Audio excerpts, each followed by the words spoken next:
So seeing that we have a quorum, I'm going to go ahead and call back to order this meeting of the Sac City Unified Board of Education. We're going to begin with our Pledge of Allegiance, which will be read this evening by our superintendent. Sure. Thank you. And I'll stand. Salute. I pledge allegiance to the flag of the United States of America and to the republic for which it stands, one nation, under God, indivisible, with liberty and justice for all. Thank you, Superintendent Aguilar. Next, we're going on to item 4.2, our broadcast statement, which will be read by our student board member.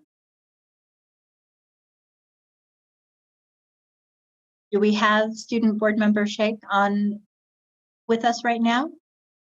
I don't currently see him. I don't see him either, but President Ryan, in his absence, if you'd like, I'd be happy to read the statement. That would be fine. Thank you, Superintendent Aguilar. This meeting of the Sacramento City School Board is being recorded in its entirety and will be cablecast on Metro Cable 14, the local government affairs channel on Comcast, Consolidated Communications, and AT&T UVerse. Today's meeting will air on Monday, November 9th at noon and Wednesday, November 11th at 6 p.m. and also webcast at www.satmetrocable.tv. The public has been given the opportunity to address the board through public comment, either by submitting comments, which are posted on our website, or by speaking during the meeting. Members of the public were also provided the opportunity to speak to the board during the meeting. Members of the public who wish to speak during the meeting submitted a speaker form by noon today and were sent a link to participate. When it's your turn to provide comment, we will call on you to provide comment orally. Your video will not be on. Please always limit comments during public comment to items that are not on the agenda. If you do comment on an item that is on the agenda, we will ask that you please defer your comments until your item comes up on the agenda. Thank you, Superintendent Aguilar. Item number 4.3, the COVID Cares recognition. Tonight, we will be recognizing teachers from the Parent-Teacher Home Visit Project, and I'm going to have the opportunity to turn it over to Vice President Pritchett in a moment. I do want to just say that the Parent-Teacher Home Visit Project has been an extraordinary bright spot in Sacramento City Unified School District for many years. We are proud to be the recipient of a Golden Bell Award for the extraordinary and heroic efforts of teachers throughout the district to build meaningful relationships with families by going to their homes, understanding their hopes and dreams for their children, and thus better serving them in the classroom. Member Pritchett. Thank you, President Ryan. I could have said that better. And before I read off the names, I just want to remind everyone, November is Family Engagement Month. So I hope that you're reaching out to your school sites, you're finding ways that the schools are helping engaging with our families as well. And as you know, as a board member, I've also worked as a board member on the National Parent-Teacher Home Visits since its conception. And I want to say, just kind of give them some props. Since the pandemic, our teachers have pivoted to doing online home visits, which is just amazing. And in fact, I'm happy to report that since last year, educators from around the nation have conducted more than 45,000 home visits, which is astonishing work. So we should all be proud of the work that's being done. So with that, I'd like to recognize several teachers and counselors throughout our district. From Golden Empire, we'd like to recognize Carla Randozzo, a kindergarten teacher, Derek Turner, PE teacher, Mike Mitchell, a kindergarten teacher, and Margot Stedall, a kindergarten teacher. From Edward Kimball, Maria Galarza, Spanish immersion teacher, Patricia Arellano, Spanish immersion teacher, Emmanuel Gutierrez, Spanish immersion teacher, first grade, Isel Vargas, a Spanish immersion teacher, first grade. From Albert Einstein, Miss Judy O'Sullivan, counselor, Michael Kersey, math teacher. And from Rosemont High School, Miss Cheshire Beckett, Rosemont High School, and Eric Beckett from Rosemont High School. Thank you all for your work, and I truly appreciate you being out in our community and helping our families. Thank you so much, Member Pritchett. And again, thank you to our outstanding educators for doing this very difficult work day in, day out. Item 4.4, our stellar student. This evening, we have the opportunity to recognize Samantha Underwood, a first grade student at Martin Luther King Jr. School, K-8, and that recognition will be delivered by Board Member Wu. President Ryan, if I can just interject for a couple of minutes here. We do have in the meeting, Ms. Gretchen Biglioni, who oversees the parent-teacher home visit program, and just want to offer her the opportunity to say a few words as our staff member who leads this wonderful program. And before she does that, President Ryan, I know that Member Pritchett is too modest to announce this, but I learned that last month, and maybe Ms. Biglioni can speak more about the details. Member Pritchett received an award from the Parent-Teacher Home Visit Program for her longstanding commitment to this effort starting many years ago. So congratulations, Member Pritchett. But Ms. Biglioni, if you can also say a few words about this wonderful program and give any details about the award that was presented to Member Pritchett. Thank you so much. Yes, congratulations, Member Pritchett. It's been so wonderful to have you both on our board here in Sac City, as well as with the National Parent Home Visits, and just knowing that you're always there in our corner supporting. And it was really exciting. I didn't even realize it till you were speaking about how many schools we got to honor that are actually in your area. And that was honestly quite by coincidence. So it just shows that, you know, the awards are rightfully given to honor your work and your commitment, and exciting to see all the work happening in that corner of our district. So thank you. I'm just really grateful for this opportunity to honor the teachers. Sac City actually partnered with the National Parent Teacher Home Visit Program, as well as Elk Grove Unified School District, to develop the online version of home visits, which are called Bridge Visits. And in the last couple months, our teachers and staff have done over 3 times the normal amount of visits they would have done in the past couple years under the Bridge Visits model. And the response from both families and educators has just been phenomenal. So it was really a wonderful opportunity to share those educators with you tonight, many of whom are also just as dedicated to the in-person home visits.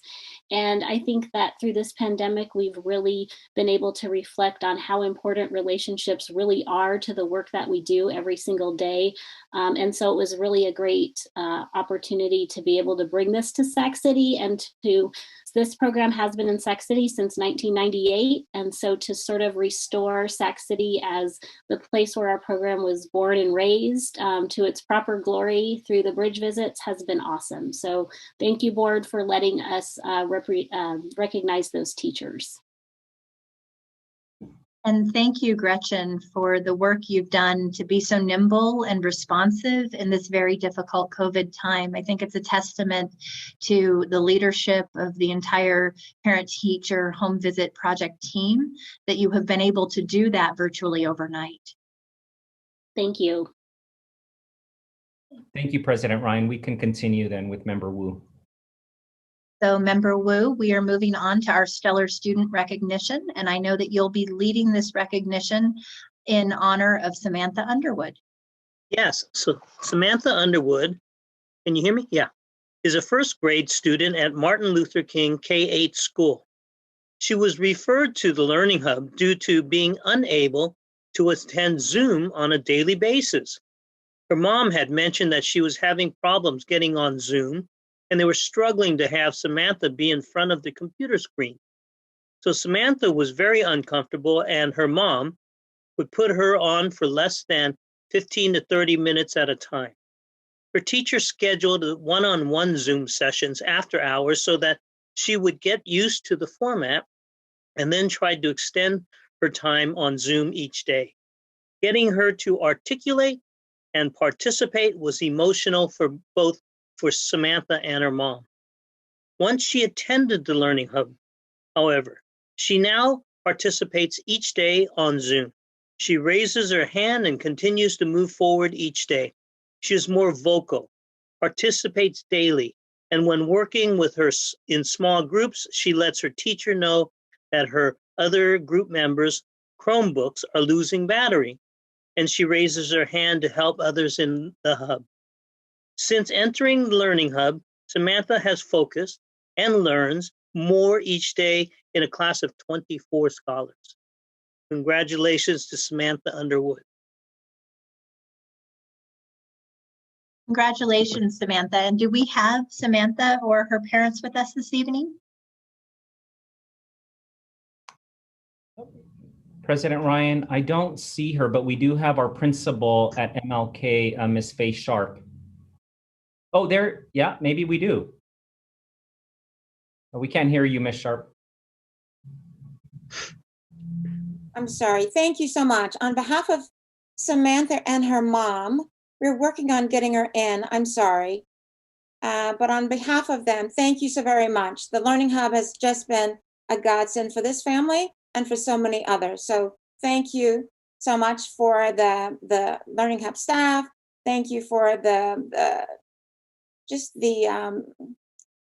fact that this Learning Hub is at our school and at several of the schools. It's been, as I said, a godsend for so many students. So thank you so very much. And thank you, Samantha, for doing just an incredible job. We appreciate you.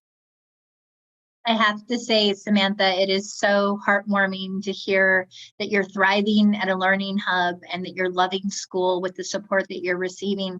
And I want to thank Ms. Sharp, because I know that as we've launched our Learning Hubs, it wouldn't be possible without the Herculean efforts of principals and site leaders like yourself, and that you leaned into this work, and you leaned into this work because you knew children like Samantha were hurting and needed the additional support. And I'm so grateful that you have stepped up in a major way to ensure that Samantha and other children like her continue to have their learning needs met. Thank you. And I want to say thank you also. Thank you, Ms. Faye Sharp. Thank you. Item 5.0, announcement of action taken in closed session. Yes, Madam President, one announcement out of closed session. This is a special education settlement. The board previously approved this agreement, but this is a modification to the same agreement. And it's OAH case 2020-040-567. By a unanimous vote, the board also approved this modified settlement agreement. That is the announcements out of closed session, Madam President.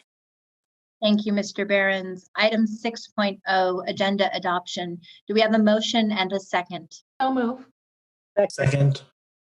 Can I see a board member show of hands for all those in favor? Aye. Aye. The motion unanimously carries. Item 7.0, special presentation. 7.1 is approve the request for waiver of a budget review committee. And we will be having a discussion led by our CBO, Rose Ramos, on this topic. Thank you, President Ryan. If I can just introduce the topic, just a reminder to the board and to our community, this is actually an item that first initially appeared in consent. And at the board's request, we are bringing it back to a board discussion for an action item based on the presentation that Ms. Ramos is going to be leading for the next few minutes, and then look forward to public comments as well as questions from our board members.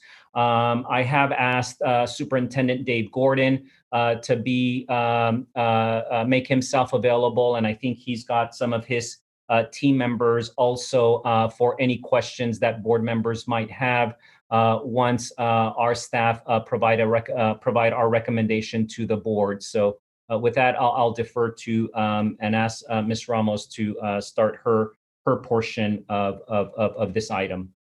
Thank you, Superintendent. Good evening, President Ryan and board members. As Superintendent stated, I will be sharing some information on the Budget Review Committee. And I apologize, I have my camera off, but my internet connection is such if I turn it on, I risk then getting disconnected. So what we'll be presenting to you tonight is just a little bit of an overview of the Budget Review Committee, some timelines, and then some really good questions that we were asked about the Budget Review Committee and the whole process, and sharing those responses with you as well. Next slide, please. So this is a timeline of the budget events for this year. And I'm just going to take you through this board. You are already familiar with these dates, but just for the public's information.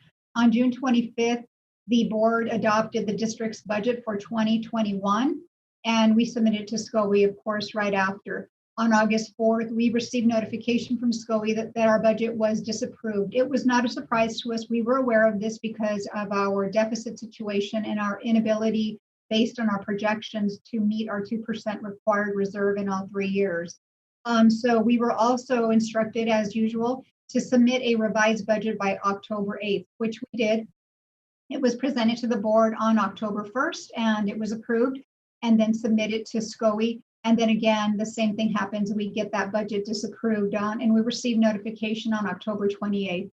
And so from that point, we don't necessarily turn in another revised budget, just in that same other format, but instead we either have to form the Budget Review Committee or waive the Budget Review Committee. And in prior years, the 2 prior years, the district has opted to waive the Budget Review Committee, and I will go into those details shortly.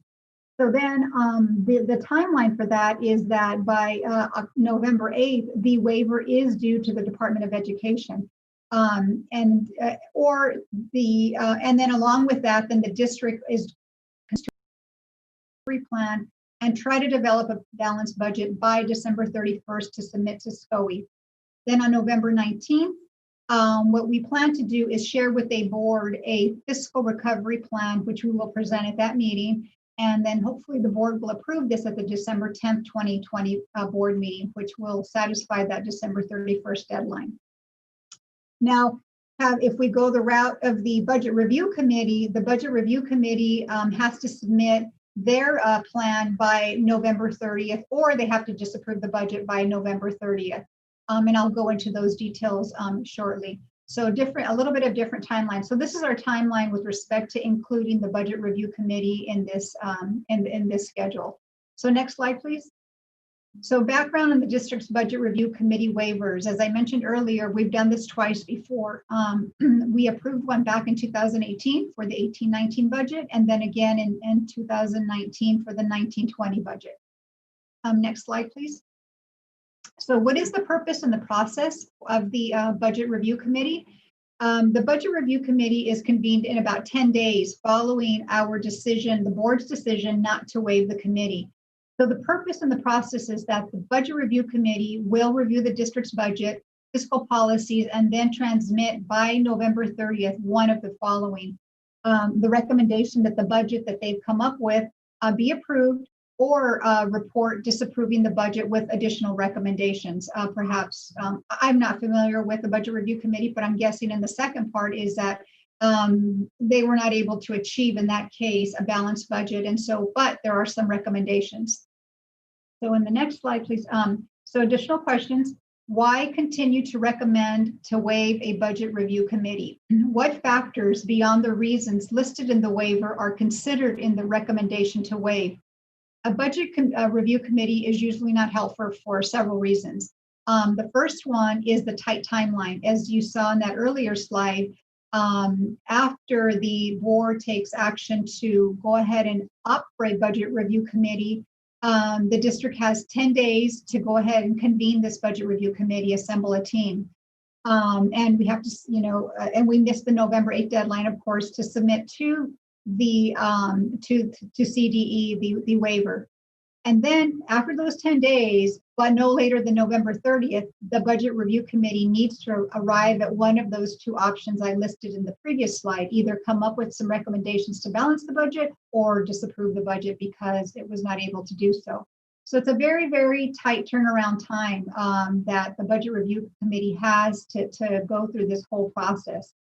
So the short timeline would probably give the district the same results and probably not, the quality wouldn't be, as great. because we've already been through several reviews, as you know, through FICMAP and the state audit, SCOE, and our rating agencies have already examined our budget several times so that we could identify any other areas that we've not considered in the past, or to identify any improvements that we need to make. So now the Budget Review Committee has even a shorter time span to pour through all these documents and arrive at, a different solution, which most likely would not occur. Not impossible, but highly unlikely. Next slide, please. So again, just some additional comments here. That the District Review Committee, the Budget Review Committee would not be helpful for these additional reasons. The district could prepare its own fiscal recovery plan with better data. And what we mean by that is that we are more familiar with the information and can quickly assess the cost of some of these items, or quickly say, no, that item cannot be considered because it's a compliance item and it cannot be considered for a reduction. And the district is already doing that. Our team has been working on this for several months now in collaboration with SCOE, and the district is planning to present the fiscal recovery plan at the November 19th board meeting. And in addition to that, there was a recent FICMAT review that was done. They came back to review the district's budget, and we've poured through that data, and those recommendations will also be incorporated into the district's fiscal recovery plan, which we'll share on the 19th. So a study by a budget review committee, should that be the option, would require, of course, an incredible amount of work for staff here. And what would happen there is that staff would then, as you know, we have very limited staff resources, would be redirected to assisting this budget review committee in gathering all the data and assisting them in understanding the budget and taking staff away from other critical tasks like working on the fiscal recovery plan, like working on the first interim, which is due next month. And we're also undergoing our independent audit at the same time, in addition to numerous other tasks. So this is one of the other reasons why this is not helpful at this point. Next slide, please. And so the other question was, question 4, under what circumstances would the County Office of Education and district staff recommend not to waive a budget review committee? And in checking with SCOE and some of our contacts over at CDE, there are not many reasons. In recent history, from our understanding, this has only happened one time. So there's not very many examples that we can draw from to say that this is a good option for the district or something similar to Sac City's situation. And then the language in the law doesn't really allow for this process to be that successful, only because of the very short timeline, as I shared with you. After that November 8th, then this budget review committee goes into high gear to try to hurry up and review the budget documents and come up with a plan in a matter of just about 3 weeks, which is very, very challenging. But it might be useful in kind of, stepping back and saying, okay, what situation would a budget review committee possibly be helpful for? Maybe a small district with one issue that could be accomplished in just a couple of weeks. And having worked in a very tiny district, I could think of one thing that might impact a district perhaps could be a project that is going to end its restricted funding or some funding source. And should the district continue along in funding that and sustaining that program, that might tip the district into, a fiscal situation that would not be healthy. And in that case, you might want to go ahead and bring in a budget review committee to assist that small district in reviewing that and either coming up with some other options to sustain this program or this expense, or perhaps to help identify how do we transition out of this and slowly relieve the district of this future obligation. And again, I'm just guessing because we don't have any, experiences to draw from and share with you. But in this case, just based on my experience in the small district, I could think of like one project that could definitely have tipped over, that district should it, had it not been careful in really evaluating new expenditures, large ones especially. Next slide, please. So because, and this is another question, because this is an addition and this is the waiver, the budget review committee, this is an addition to a fiscal advisor. What are some additional benefits and disadvantages of a budget review committee? And the same thing I just repeated. A small district with a singular issue might benefit from this, but the disadvantages are pretty similar to what I've listed already. That tight timeline makes the results very rushed and probably not as thorough.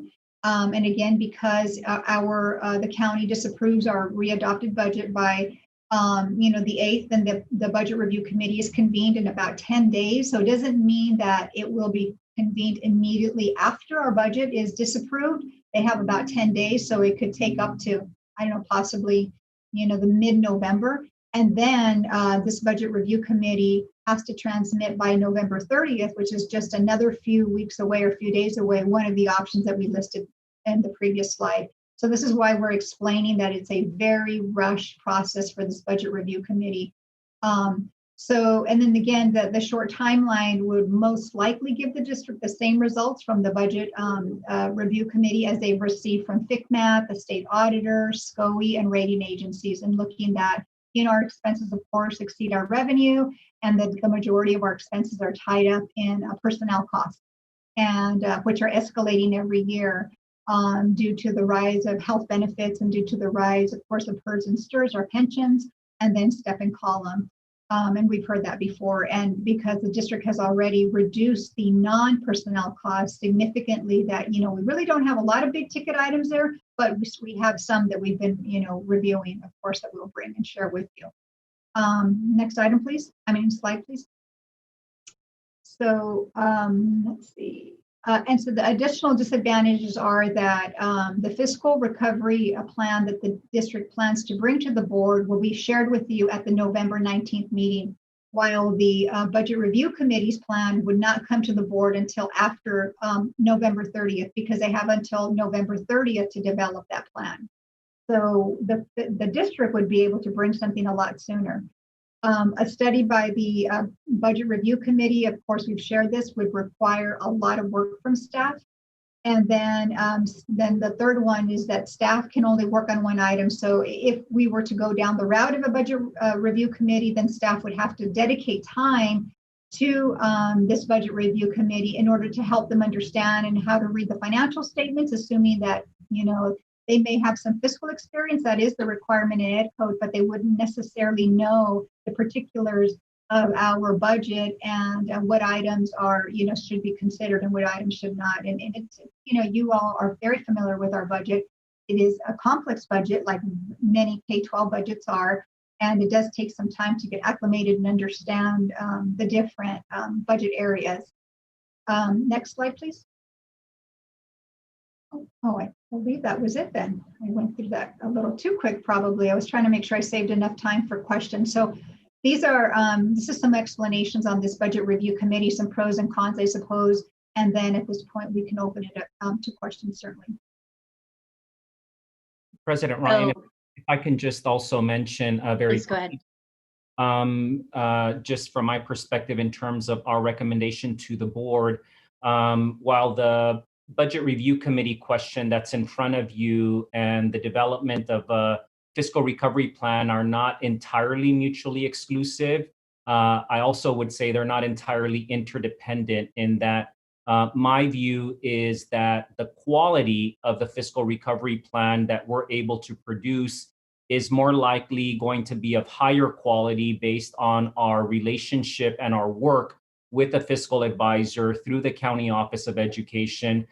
This is an individual that spends a lot of time in our district, who has a very good understanding of our budget structure, who has a good understanding of our collective bargaining agreements, as opposed to impaneling a group of individuals who might come in a very short period of time and tell us, have you thought of this? Have you thought of that? And perhaps we have, in all likelihood we have, but they're not aware of the budget structure. They're not aware of certain clauses in our CBAs, for example. So I just firmly believe that the quality of a fiscal recovery plan is going to be higher by working through the county office, as we have been doing, given their familiarity with our district, our budget structure, our CBA contracts as well. And so I just wanted to give you that perspective in addition to the comments that Ms. Ramos provided to the board. Thank you, Superintendent Aguilar, and thank you, Ms. Ramos. I apologize. I'm also having some internet connectivity issues. So if you see me out of sync, my video and my audio, that's why. And I've been trying to go off video a bit so that I can listen in real time. At this time, we are going to take public comments before opening it up to board member comment and discussion. Do we have any public comments on these items? Yes, On this item? Yes, President Ryan, we have 2 live comments and 1 written comment. The first public comment will be from Rich Vasquez. Mr. Vasquez, are you there? Yes. Good evening, Superintendent Aguilar and members of the board.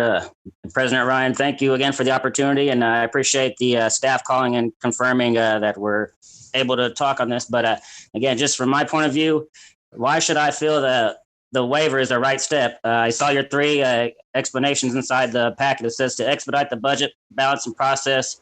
But I mean, how long have we been doing this? You had 3 waivers already, waiver after waiver after waiver. I mean, we need to start moving now. All right. My kids, I mean, I've been doing this since you got here, Superintendent, 4 years already. My kid was a freshman, had high hopes, and we're still fighting, arguing 4 years later.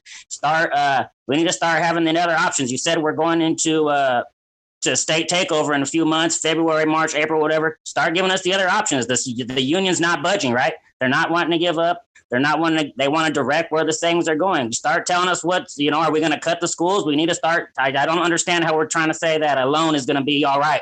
That's ridiculous. Start giving us the options so we know what we're looking at. Because again, you had a lot of valid points on this, but again, my whole life is passing us by. My kids' education passing us by. Are we sacrificial limbs in here, right? Okay, it's going by. Please start giving us options. Thank you. Thank you, Mr. Vasquez. Our next public comment. Our next public comment is from Maria Rodriguez. Can you hear me? Yes, Maria, we can hear you. Good evening, President Ryan, Superintendent Aguilar, and members of the board. As you probably know, I am a parent of 2 students graduated from SCUSD, and I am also on the LCAP committee. I listened to the end of this topic at your last board meeting, and I did hear what CEO Schweitzer and Superintendent Gordon said.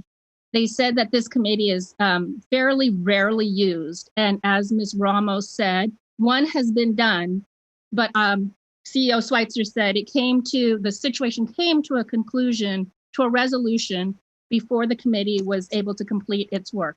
At this point, I think it's a moot point that you guys are going to let this waiver pass. But this speaks to an issue of many things that those of us who are advocates and volunteers feel. And that's that when we are on committees, really our work is useless. People have in mind what they're going to do already, and it's not really worth our time any more than it's worth anybody else's time. Ms. Ramos says that she has, and the staff has more knowledge of the finances, but I would beg to differ. I've been in the school district for 17 years, and I can speak to a lot of things that she doesn't know about. I probably could have picked up the school that was missing in attendance, in headcount, that caused the budget problems from our previous person. So I do think it's a moot point, but I do have some suggestions. I do think it's good to have outside people think about this. The fact that it's just school district and county people, they're thinking in the same way. Who is thinking outside of the box? There is something wrong with the way we buy books. There's something wrong. I've heard stories. I listen. I know over the years that books have been bought that are useless, that aren't even, oh, my 2 minutes is done. Anyway, there's lots of ideas I have. Create a budget review committee that can last all year long. It doesn't have to be a rush thing. There are people like us who care. I could apply for a job for you guys, but I'm willing to do this for free. Thank you, Ms. Rodriguez. I appreciate your comment. Our last one written comment is from Nikki Malevsky, and she is, David Fisher is combining his time. They're combining their time together. So I've set the clock for 4 minutes. And then comment says, good evening. I'm Nikki Malevsky, first vice president of the Sacramento City Teachers Association. We urge you to reject the waiver request.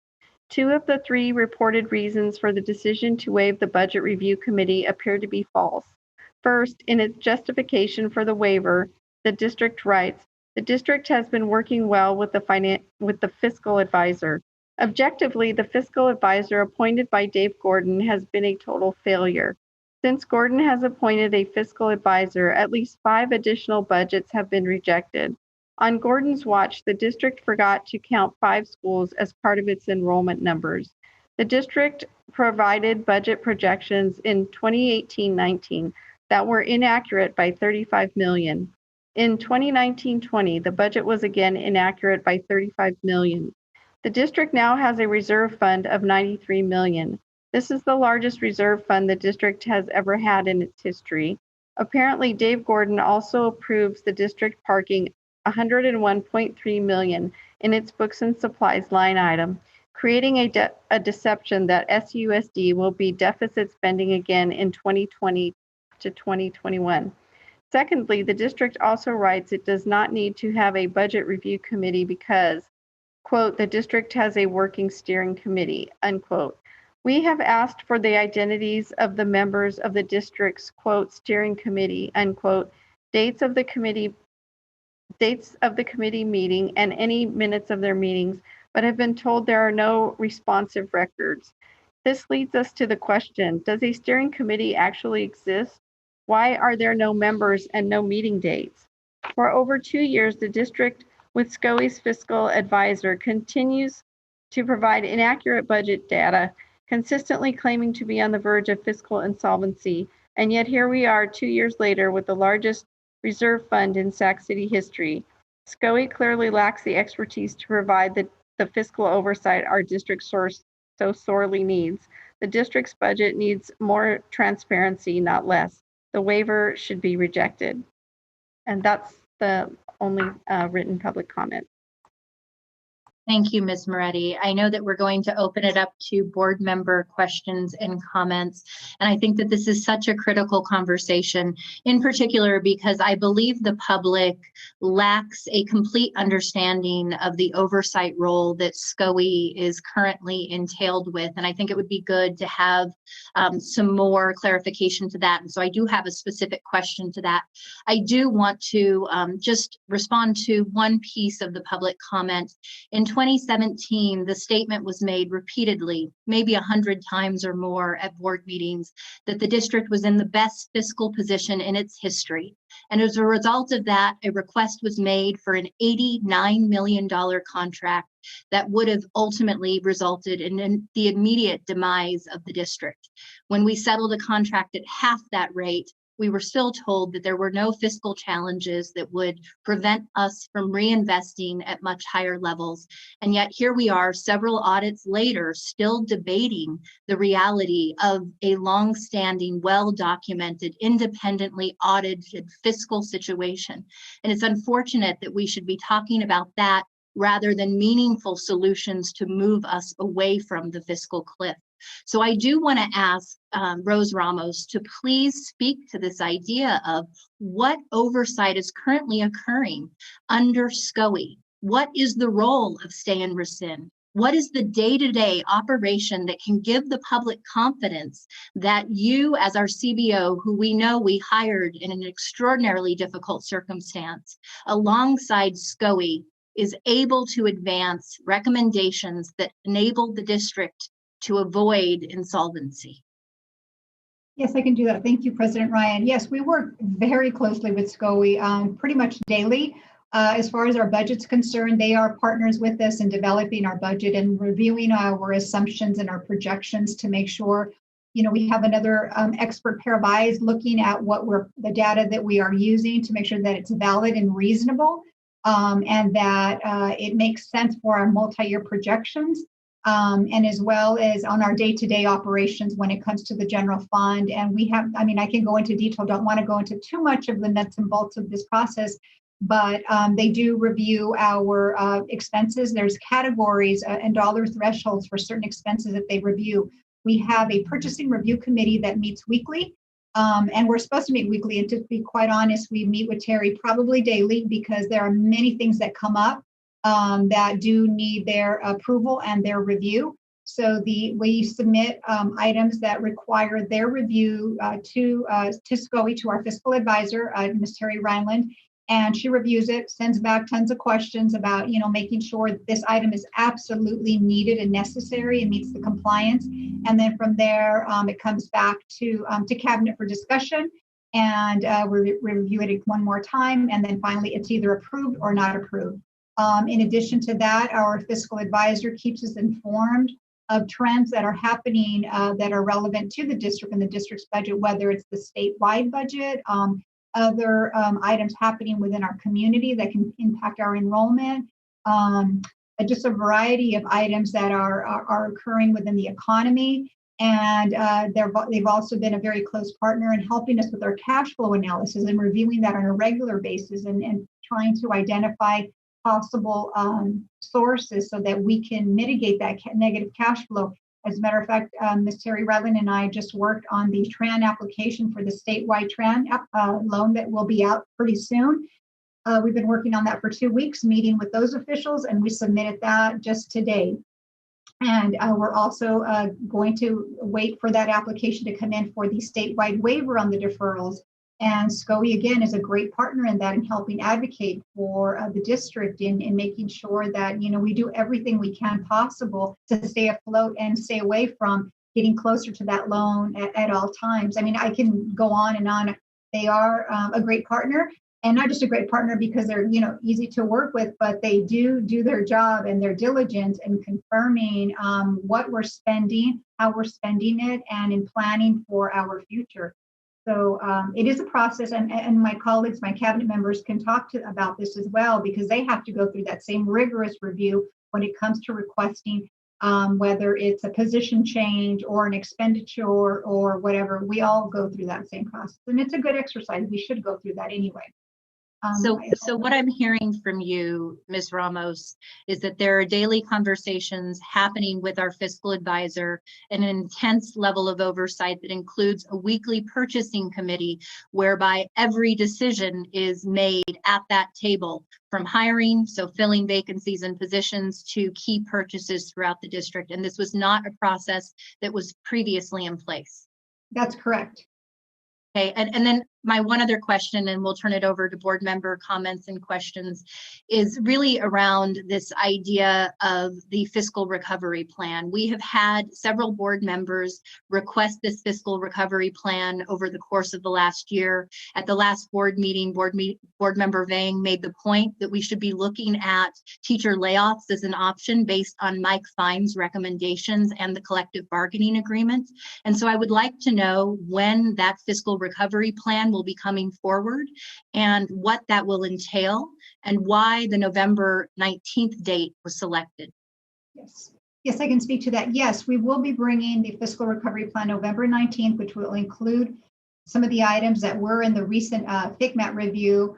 And that date was selected because that is right before, of course, our first enrollment, because we just got our budget disapproved. So we're following that timeline process. In addition to that, not just because of our budget being approved then, but also because we've been gathering this data and wanting to see where our enrollment projections we're going to land as far as the, this coming year and the next 2 years, so we have a better idea. And the other reason, there's several also, is that because now, given that unfortunately the closures due to COVID-19, we all saw that our ending fund balance was quite higher than we were projecting because we didn't do a lot of spending, and so that pushed the date by which when we were projected to get a loan out by almost another year. So that was very positive in that gave us that hope that, well, possibly if we can relook at our budget again and find some other areas, maybe we can't achieve 100%, zero deficit, but achieve our 2% in all 3 years, we can get ourselves out of this situation and not have to plan for a loan, because that seemed to be the trajectory. We were planning for the loan, but now with this bigger ending fund balance, it has given us that additional time. We could possibly now plan for achieving savings in other categories. And this is where the FCMAT report was very helpful, the new one, because they also went through our budget and recognized all the COVID savings and said, okay, well, since you didn't, spend in these categories, let's take another look and possibly we can turn these into ongoing savings They're going to be difficult ones, difficult reductions when you see that plan. But it's either that or, we go ahead and continue down the path of planning for the loan where the reductions will be made for us anyway. So I hope that answered. That was kind of a long answer there. That was helpful. Thank you. Board Member Pritchett, and I think Board Member Morawski, you had your hand up as well. Thank you, President Ryan, and thank you, Ms. Ramos, for that presentation. And I appreciate the comments from our community members and parents. I have to say, the idea of having an outside entity coming in once again to review our budget is just unacceptable to me. Being on this board now for 8 years, my first year on the board, we closed 7 schools. And I can see that those are going to be the recommendations once again. And what is that going to result in? It's going to result in the loss of ADA. It's going to have families moving out of our district once again. It's going to result in job loss of teachers and our staff, our valuable staff throughout our district. Once again, we cannot allow this. I have to tell you, the idea of having someone come in, we have good staff that is looking over our budget, and the oversight by SCOE is just amazing. And I gotta say that, we have to be very accurate in what we are discussing. And there's no one that knows our district better than our own staff, the people that are working on this day in and day out. So I just want to put that out there and, keep that in mind. We will see huge cut. We will see programs lost, and we will see school closures. We have to try to save this with us. Thank you, Board Member Pritchett. Board Member Morawski. Oh, thanks so much. And Ms. Ramos and staff, I appreciate you taking the time to just more thoroughly explain kind of the mechanics of how this committee would work and what the purpose is, what the scope is. So I was just thinking about all the, the audits and reviews that we have had. So starting with FCMAT, I think it was the meeting I was first sworn in as a board member in December 2018. And since then, we've had, FCMAT come back and do more fiscal reviews. We've had the state auditor come in and do a comprehensive review. We've had Ron and Jackie Canfield who came in. They were, these top-notch CBOs, who came in and looked, were an outside entity that looked at our budget and worked very deeply in it. We have Terry Ryland, who's our SCOE fiscal advisor, supported by Tammy Sanchez, and Dave Gordon with SCOE. And actually, our Ms. Ramos, our CBO, is also sort of an outside person who came in fairly recently. So we did have a set of fresh eyes on our budget from Ms. Ramos as well, and she has a lot of obviously experience in many other districts. So it's just remarkable how many different audits we've had, and every audit and report and kind of scan of the budget has told us essentially the same thing. That the vast majority of our expenses are staff compensation. And so there are 2 things to do about that. If that is more costly than you have the resources for, there's lower compensation, or there's a lower number of staff. I mean, there's not much more you can do there. So I agree with Mr. Vasquez, who called in, that we don't need to wait. We should have these options in front of us. And, I am glad that staff is working on the fiscal recovery plan, and that will be presented to us in November. I don't think there's going to be some magic bullet from yet another outside entity. We've had a lot of fresh eyes looking at our budget. So I do support the recommendation to waive the budget review committee, and would move that. And just look forward to, I appreciate Ms. Rodriguez's comments as well, just on, people bringing in different ideas, because I think we're going to need that community engagement. And so I look forward to, to having that discussion starting with next board meeting. And also, I hear you, Christina, or Member Pritchett, on the, the kind of how another, yet another outside committee maybe will not be as productive. But I do also think if we as a board are not satisfied with the fiscal recovery plan options that that our staff come up with, we can also, look to get some outside help and do it in a way that is more targeted, that is more, that is a time frame that makes sense, that we could actually do the work. So I'm not totally opposed to that. I think it, in the right circumstance, it might be helpful, if we have something that lends itself to actually, having a product out of. So anyway, that's I guess my final comment. Just budget transparency was mentioned. That's that's something that I do think we can improve. I know we've been having this conversation for quite a long time.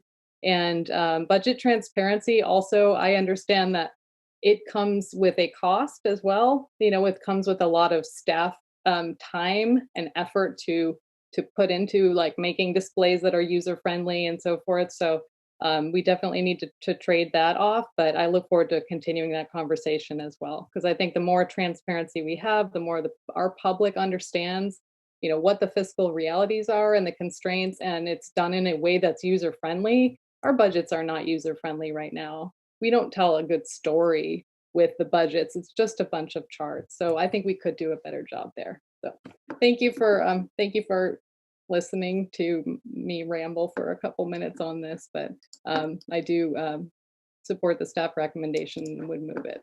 Thanks. Thank you. Board Member Minnick, followed by Board Member Garcia. Thanks. Just really quickly, I just want to share my agreement with Member Morawski and Pritchett. I didn't feel we needed to pull this out of the consent agenda last time for a presentation, but I also know that parents and community members were asking, why would we turn this down? Why would we turn down another opportunity for input and insight from another entity? And I totally understand why they would feel that way. So that's fine. But I appreciate the clarification tonight. I think that we have this direct process given our relationship with SCOE.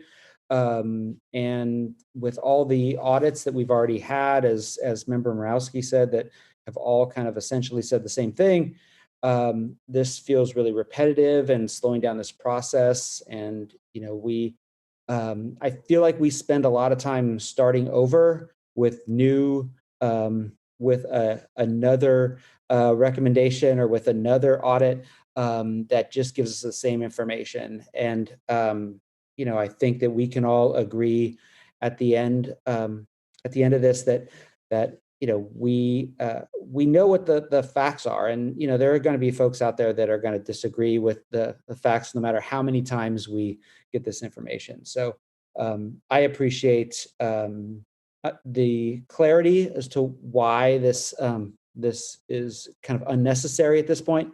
So to Morawski's motion, I would definitely like to second this. Board Member Garcia. Yes, thank you. So I wanted to,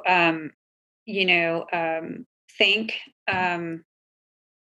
I guess, the staff for their presentation. I thought this conversation was too important to put it in the consent agenda. We had done that 2 years in a row. I just didn't think a third year was a smart thing to do. We need to understand why we're doing something or not doing something. And I think having that discussion is really important. Hearing from our parents is really important so that they also have, we're also listening to their opinions. I mean, we have some parents that are very smart, very engaged, and very experienced. So I welcome that. And sometimes it comes in a critical form, and I welcome that too. And so other times it comes as a compliment. So thank you for the parents being engaged, as well as staff, for all the public comment. I do want to make sure that we increase our transparency. I thought that I agree with that comment by Board Member Morawski and echoed by Board Member Minnick.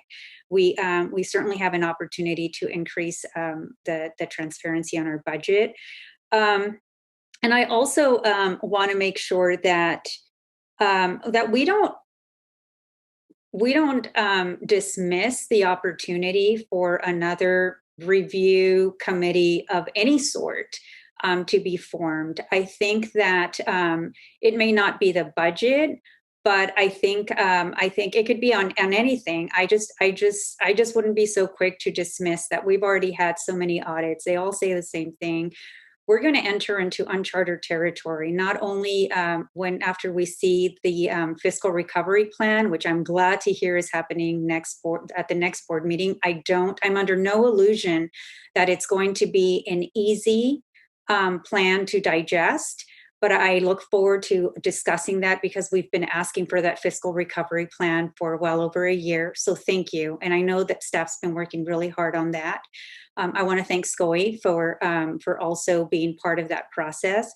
But we're also going to encounter a very tough time post-COVID, right? We're still in the midst of COVID, and then whatever happens after in terms of our economy, not only in the state but at the federal level, we need to continue to have some sort of body that I think continues to look at this with a fresh set of eyes.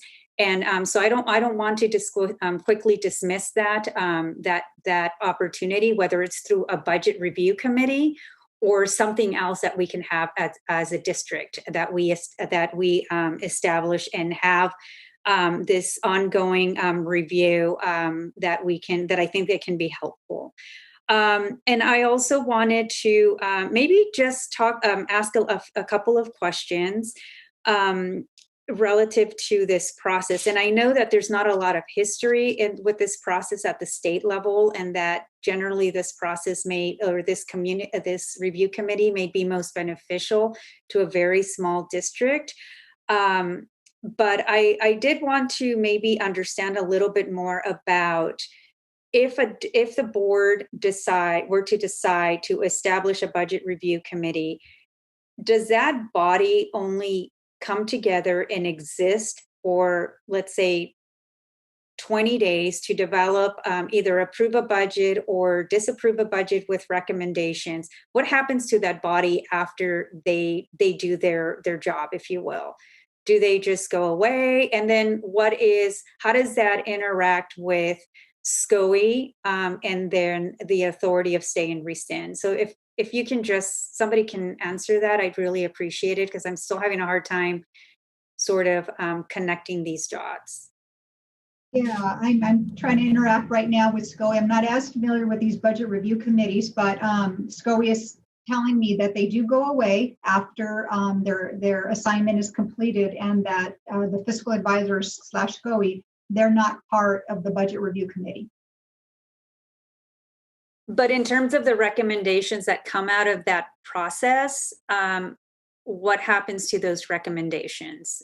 Do we then continue to work with SCOE to implement those recommendations, or just trying to figure out what happens after something is produced?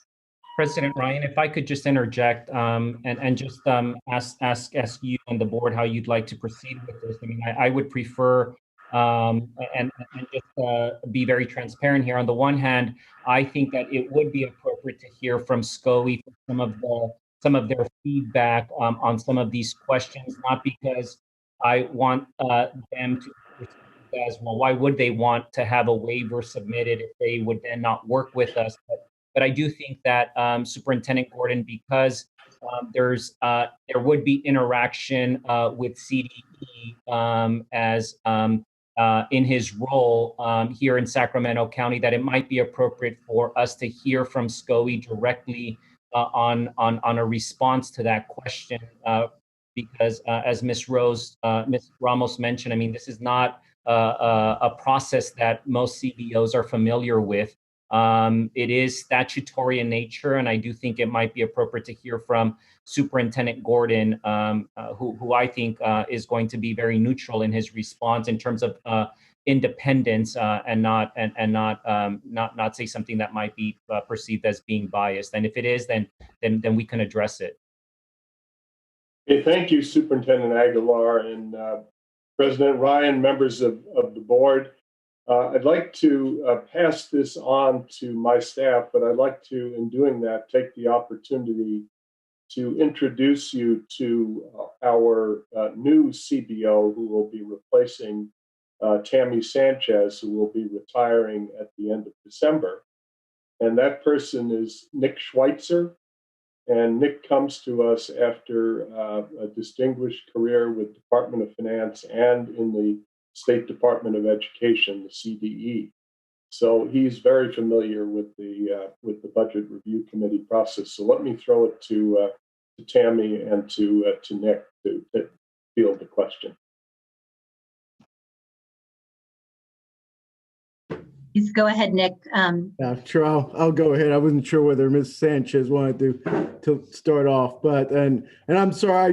I just joined a few minutes ago. I was on another meeting up until the last couple of minutes, so I haven't had the privilege of hearing all of the discussion so far. But I heard a couple of Member Garcia's questions there about sort of the longevity of the committee, and it does just meet for that short period, and then it goes away afterwards, and it makes it either recommends approval of the budget as is, or it will recommend revisions to the budget, and then those revisions come back to the district governing board to implement. And with the goal that those revisions get you to a budget that can be sustainable, balanced, and can be approved. If that doesn't happen, then the process continues as it has been, where the County Office of Education continues to work with the district to move the district towards getting to an adoptable budget. They're also the state superintendent of public instruction also would take on a greater role in terms of needing to get the district to having a balanced and sustainable budget. If that happens, if after a BRC is convened and the district doesn't adopt the recommendations, doesn't get to an approvable budget, then the state superintendent of public instruction can also get involved in solving the budget for the district. Thank you, Mr. Schweitzer. Are we going to be hearing from Ms. Sanchez as well, or I don't see her? Okay.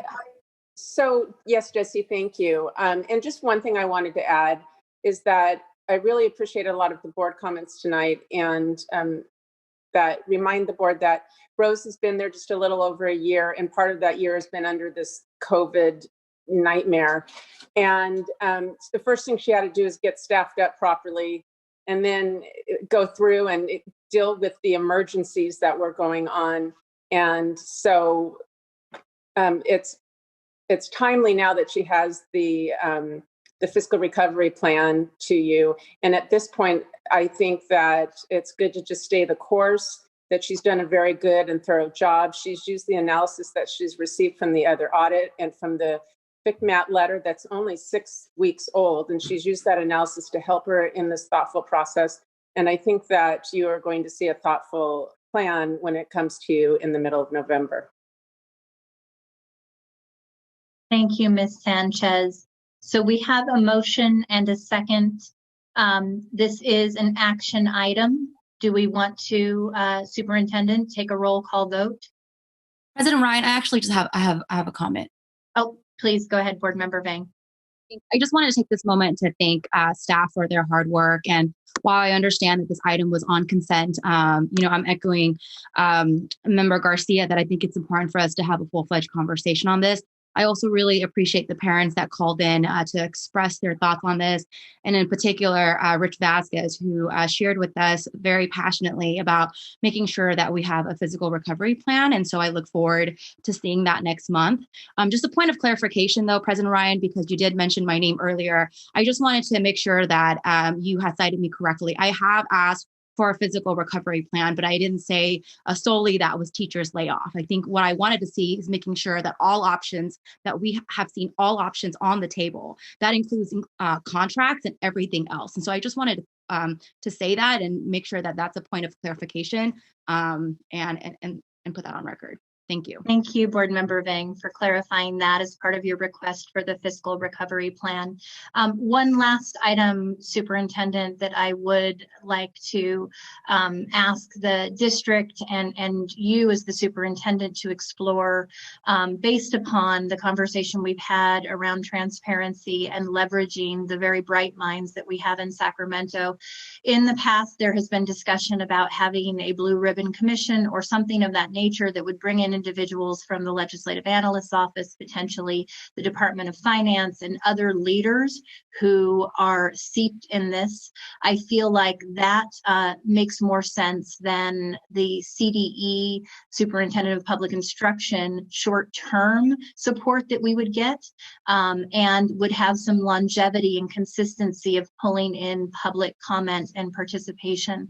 And so I would like to make the request that you go back and look at that alongside this work that we're doing to develop the fiscal recovery plan. Absolutely, President Ryan. And just a reminder to the board, that was one of the commitments that we made when the independent auditor came in and conducted their audit.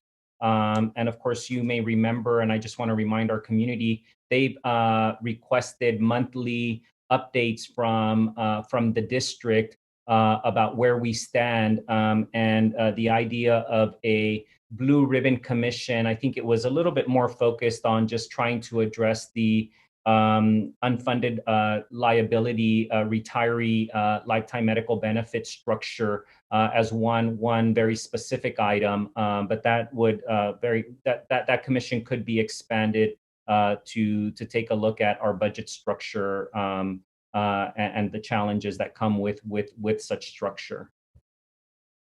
Thank you. So with that, please go ahead with your roll call vote. Member Ryan? Aye. Member Pritchett? Aye. Member Minnick? Aye. Member Morawski? Aye. Member Garcia? Aye. Member Vang? Yes. Member Wu? Aye. Can we have a student preferential vote, Madam President? Yes, please. Member Shake. Aye. Okay, with that, the motion carries. Thank you. On to our next item. There is a slight modification to the agenda tonight. Our original plan had been that 7.2 would be a discussion on an adoption of reopening metrics.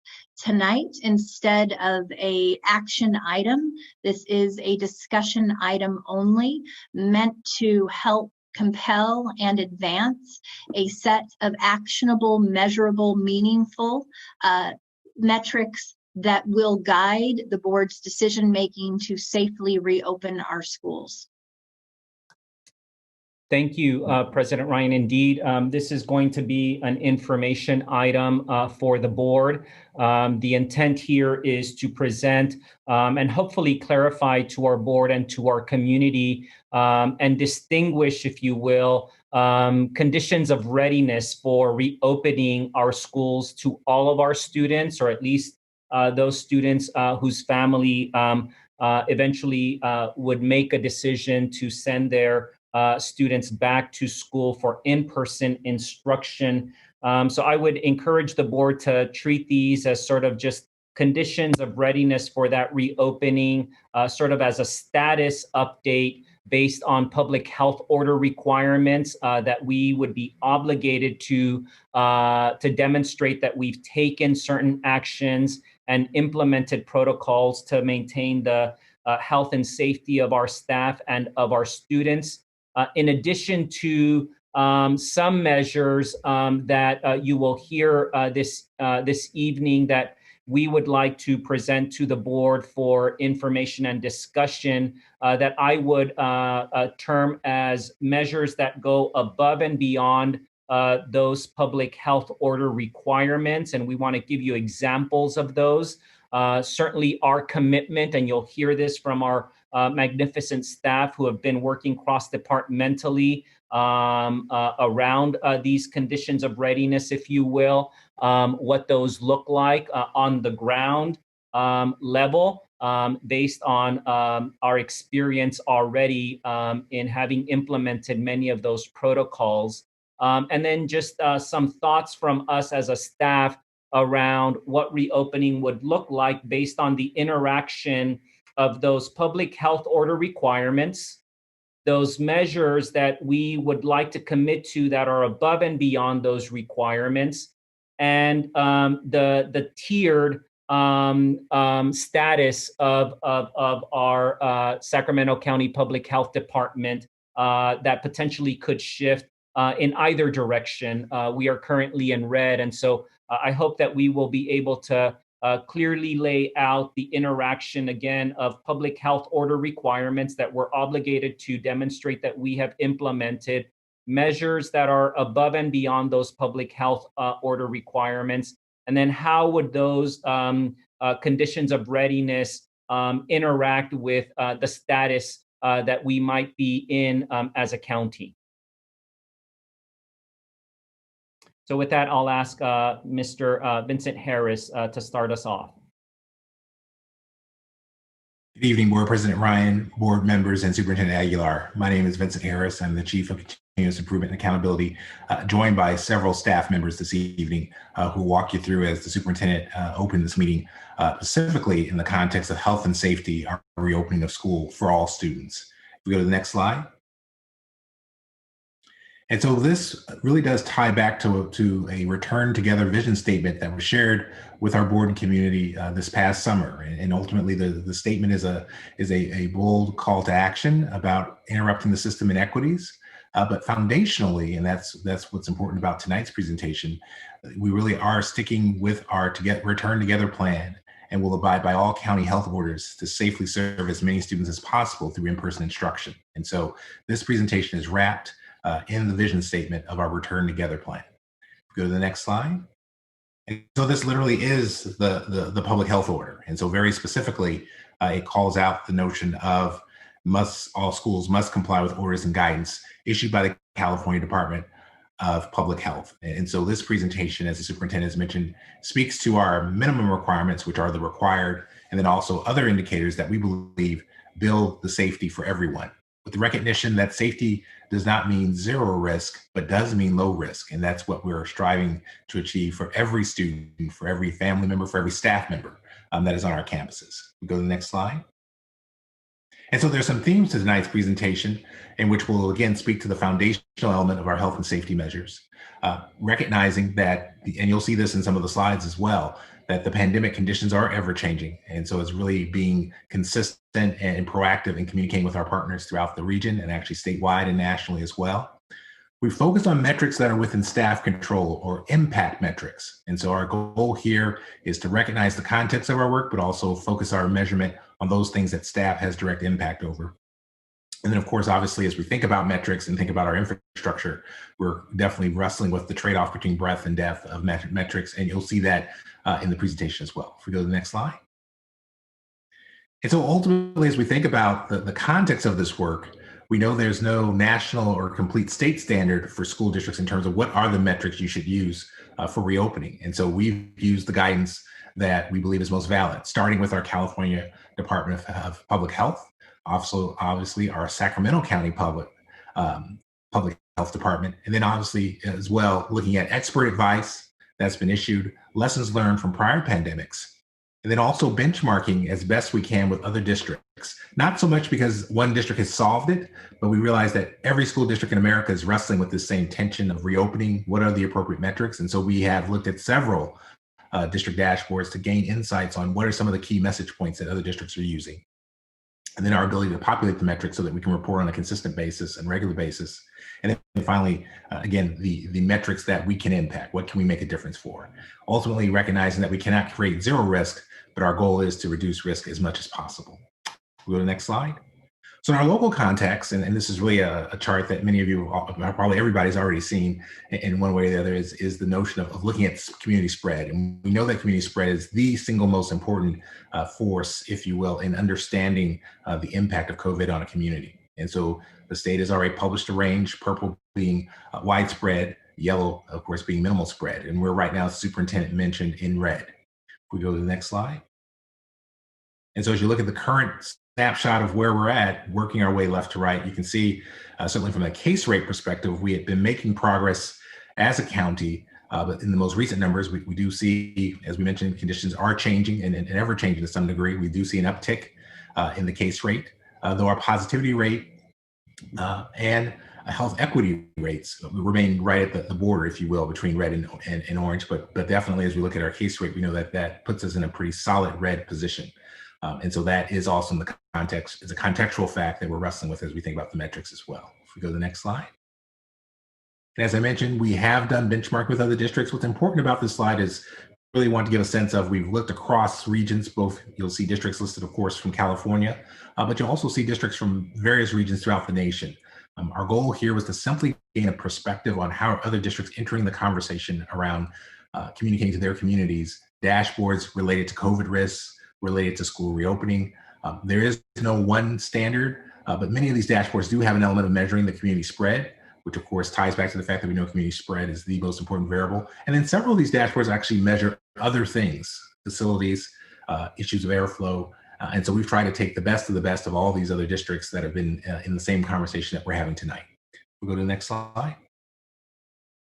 And so with that, I'll turn the presentation over to our Director of Student Support and Health Services, Victoria Flores, who will take you deeper into our metrics components.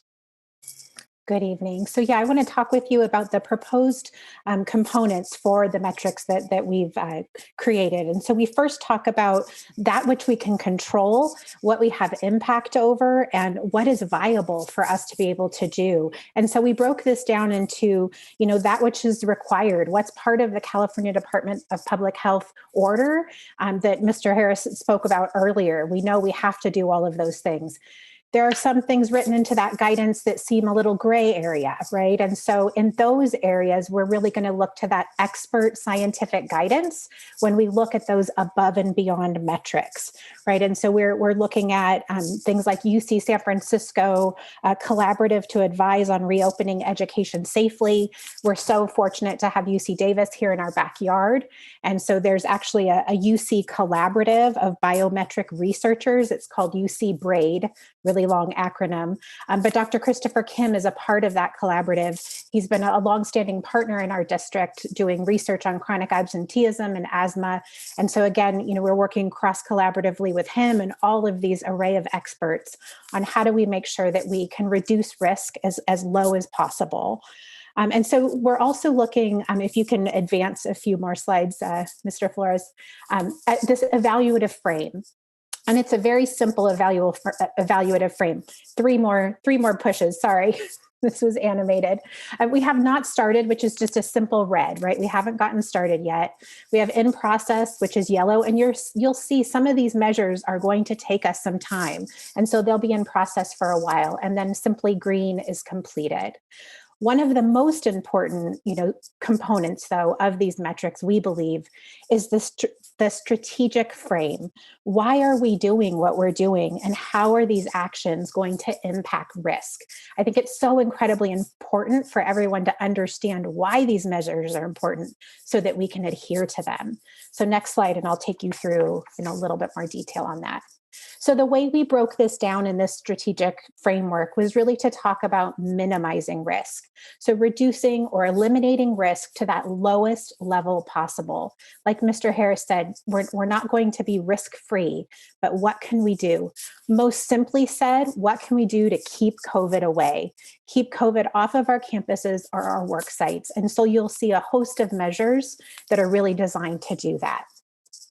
And then we think about mitigating exposure or reducing the probability or severity of spread or transmission. We have all likely been in spaces where COVID is present. Most likely we might not have known it, or maybe we did even know.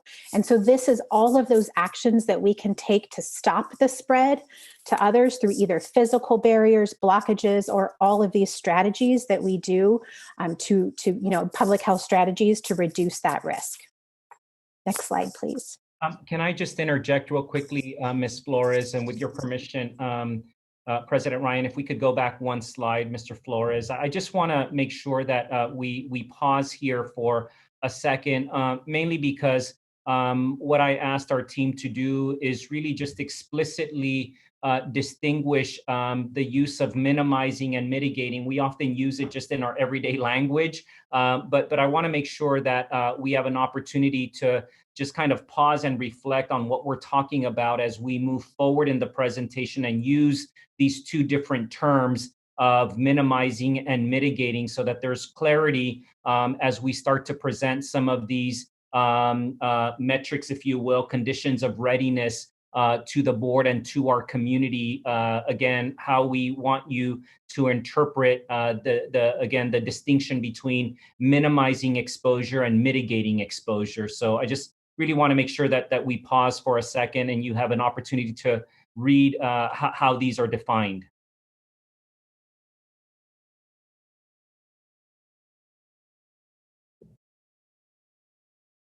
Thank you, Ms. Flores. You're so welcome. Yeah, and we will continue to come back to these and point these out and highlight. So next slide, please. So these are the key public health strategies that are embedded in every metric. These are foundational and really layered into all of the proposed metrics that we will share tonight. So one of the ways, that I sort of imagine this, I have a 16-year-old new driver, right? And so, every time she gets in a car, she puts her seatbelt on, right? And we try to make sure she drives a somewhat safe car. That's how we mitigate the risk of being a new driver and driving, right? These key public health measures are our seatbelts. This is what's going to help us mitigate those risks. So we talk about minimizing the 3 C's, not having closed spaces where no air is circulating. So you're going to hear tonight about ventilation and air circulation, and then limiting crowds or close contact. So a lot about physical distancing, redesigning our spaces.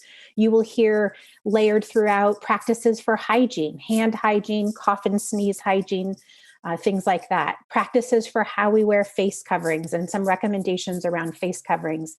And then really key is these health screenings and helping us to mitigate any exposure and keeping people away who are sick or exposed or maybe even potentially positive. So just wanted you to hold these in your head as you listen to these proposed metrics, because they're all in support of all of these key public health strategies. And all of these things help us lower that risk. Next slide, please. So these are those required measures for minimizing exposure, keeping COVID away. And what you're going to hear as we talk is in these proposed required metrics for minimizing both contact spread. So you can see this little graphic with the germs, hands, contact surfaces, but also respiratory spread. These are the 2 ways that COVID is really transmitted. And we're learning a lot more about respiratory spread.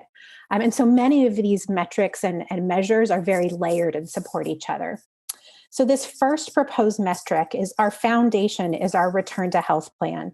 It was initially posted in July. It's very comprehensive, and we really urge our community to read through the plan.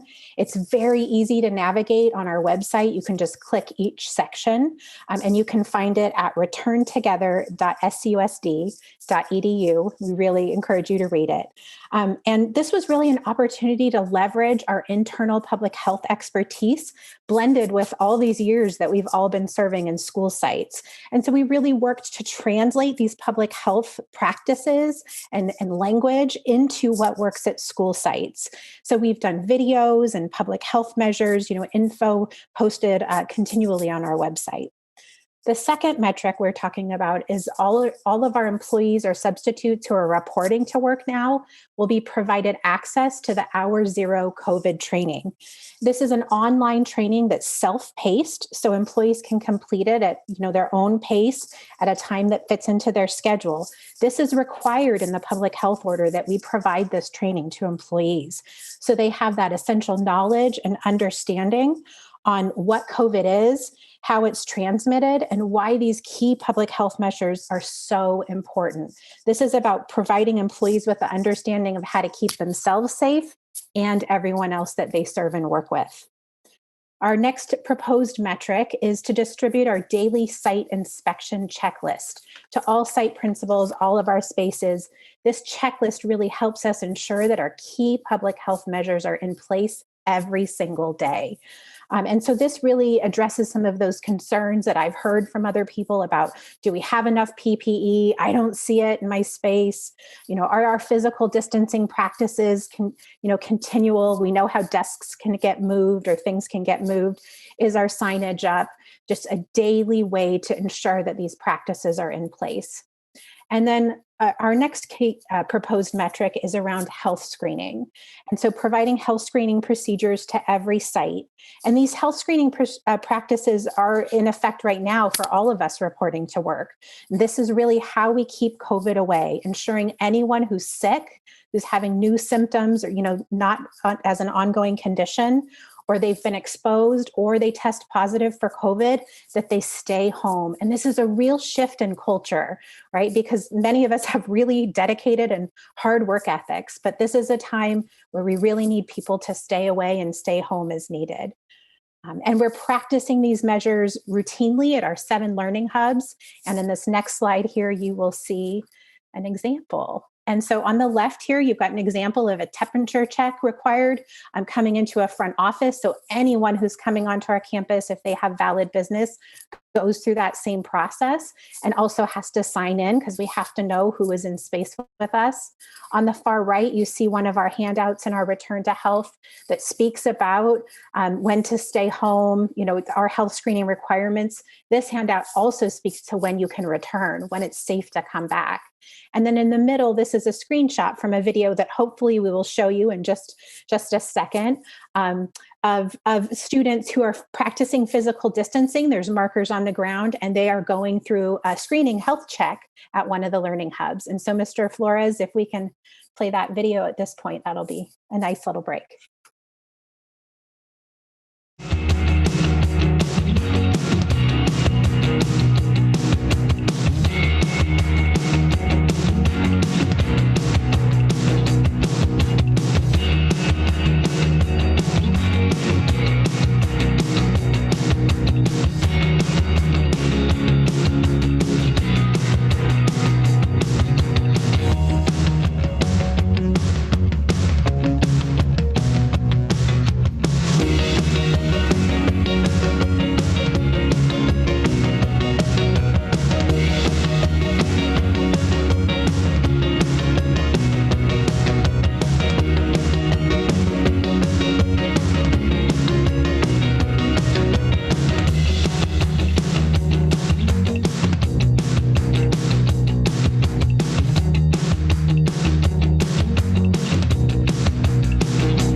Thank you so much for taking a moment to share that. So you saw, an actual physical example of physical distancing, of proper face mask usage. I love when she pinched her, top and then put her glasses over. That's how you decrease fogging. All of the signage that we have up, and then of course the health screening. And you even saw kids playing soccer, right? Because they're not using their hands.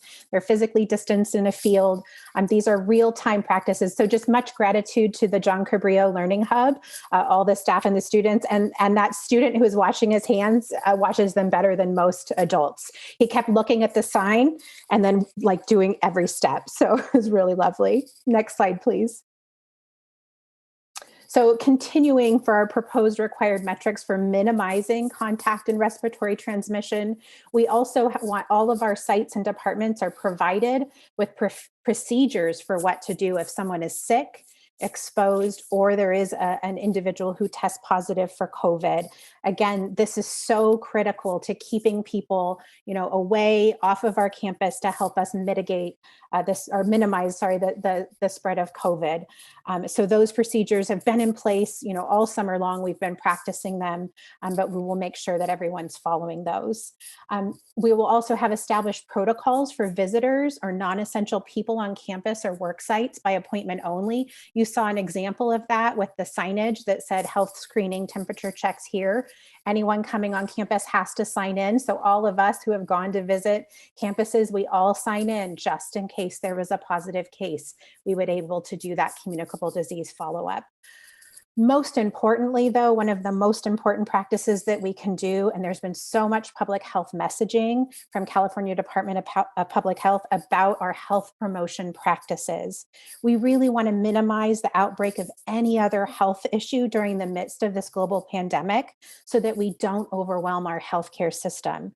We really want our healthcare system to be able to manage the impact of COVID, as well as all of those other health issues or emergencies that people might experience.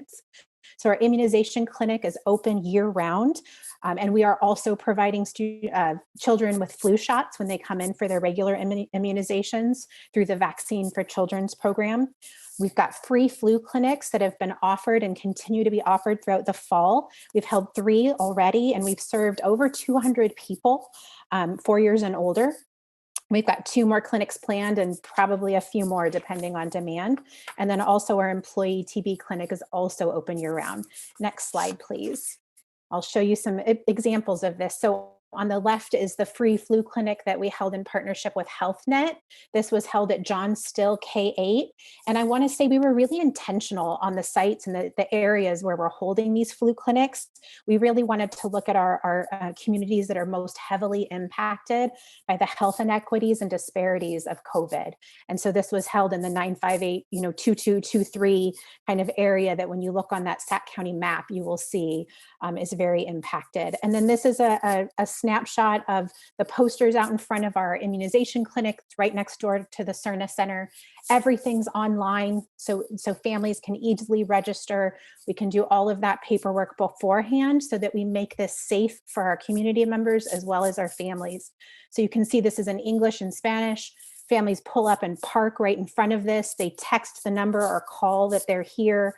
You can see we're reinforcing physical distancing, face masks, temperature screening, so that we can also manage that flow of traffic coming in so we can keep everyone safe and healthy. And with that, I'm going to turn it over to Keyshawn Marshall, our risk management coordinator, who will take you through the next slide. Good evening, everyone. Board President Ryan, Superintendent, and distinguished board members. The next 2 slides will speak to practices we have put in place that address the public health order required measures for mitigating exposure. So the proposed required metrics for mitigating contact transmission is to provide PPE in all classrooms and common spaces such as face covering, hand sanitizer, hand soap, and facial tissue. And so the first picture that you see speaks to every classroom space that will have this setup. In addition to the PPE, we encourage staff to have a printed copy of the Return to Health Plan to reference as needed. The second picture that you see to your right is a sanitizing unit that is in every classroom doorway and in common areas throughout every school site and administrative building. Next slide, please. Here is another metrics that focus on the importance of hand hygiene, sanitizing whenever we go in and out of spaces. And this is important to remember, as Victoria outlined earlier. In addition, our return to health plan is something we are putting into place as we go through these slides. And so in the previous slide, you've seen a similar setup for the classroom. And so the proposed required metrics for mitigating contact transmission in this slide is all school sites provided with procedures for setup and the use of care room for sick individuals, including PPE supplies. And so you see the difference here in this picture is where there's a face shield. So we want to be mindful and try to provide all the PPE necessary when we're in the care room. The second picture is the care room signage. And so we wanted to be mindful of that signage. The public health referenced an isolation room. And so we were looking into and wanted to make sure that we're mindful that if our students, our kiddos have to go in this room, that they feel comfortable and it's not a scary place to be at. The third picture is the procedures that we ask staff to post and to follow. So this is to reduce panic if we have it posted and up for them to reference in the event that they're unsure what to do. Next slide, please. And I will hand it over to Nathaniel Browning. Good evening. So proper procedures and protocols are also extended to all district facilities and operations. And this is outlined in our return to health document Victoria talked about earlier. As such, this proposed required metric to physically distance all classrooms and limit shared objects is vital. As you can see in the left picture, there are physically distant desks, minimally shared objects located within a classroom. It's a very minimal classroom, and adequate space for the teacher to also instruct. You can also see that the shelves in the background are covered in purple butcher paper.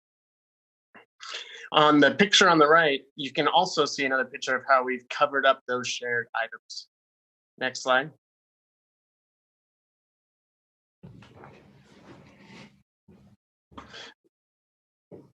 Thank you.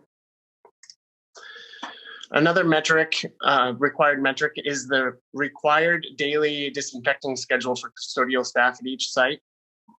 This is something that's been taking place since March, and we continue to refine the products and equipment we utilize to best disinfect our sites. For example, shown in this picture is an electrostatic fogger we are now rolling out to all of our sites.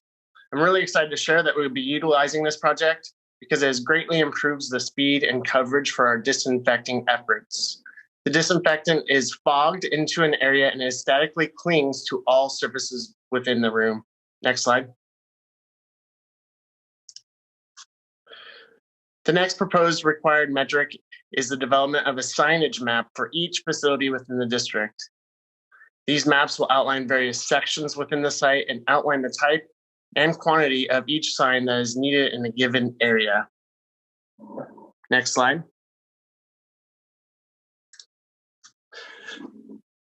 The installation of appropriate physical barriers where needed is also another important required metric. District staff have installed and provided plexiglass barriers at all front office counters across the district. Staff are also nearly complete with creating 750 plexi stations for one-to-one assessments that may need to take place at each of the school sites. Additionally, staff are in the process of installing appropriate barriers in libraries, multi-purpose rooms, and cafeterias as needed as well for when they will be in use. Next slide. And here are examples of those plexiglass barriers. The picture on the far left, if you look closely, there is a plexiglass barrier there right at the front counter. I do like this picture a lot because it also displays the health screening that Victoria was talking about earlier, as well as proper signage for face coverings and physical distancing. The middle picture are the plexi stations that I spoke about for one-to-one assessments. And then lastly, on the far right are plexi barriers in the cafeteria lunch lines. Next slide. And so what you see here is an overview of the evaluation that Ms. Flores spoke of earlier, in which we're taking each of the required metrics and giving a status check as shared previously. And so on this page, you'll see the vast majority, almost all of them, are in the green status of being completed. The one yellow actually points to the somewhat temporal nature of, as we get additional feedback. This was green at one point, but we've gotten some additional feedback in the health orders. And so we're deciding to revise our daily site inspection checklist, which once that revision is completed, then this will go back to green. We go back, if you take on the next slide, please.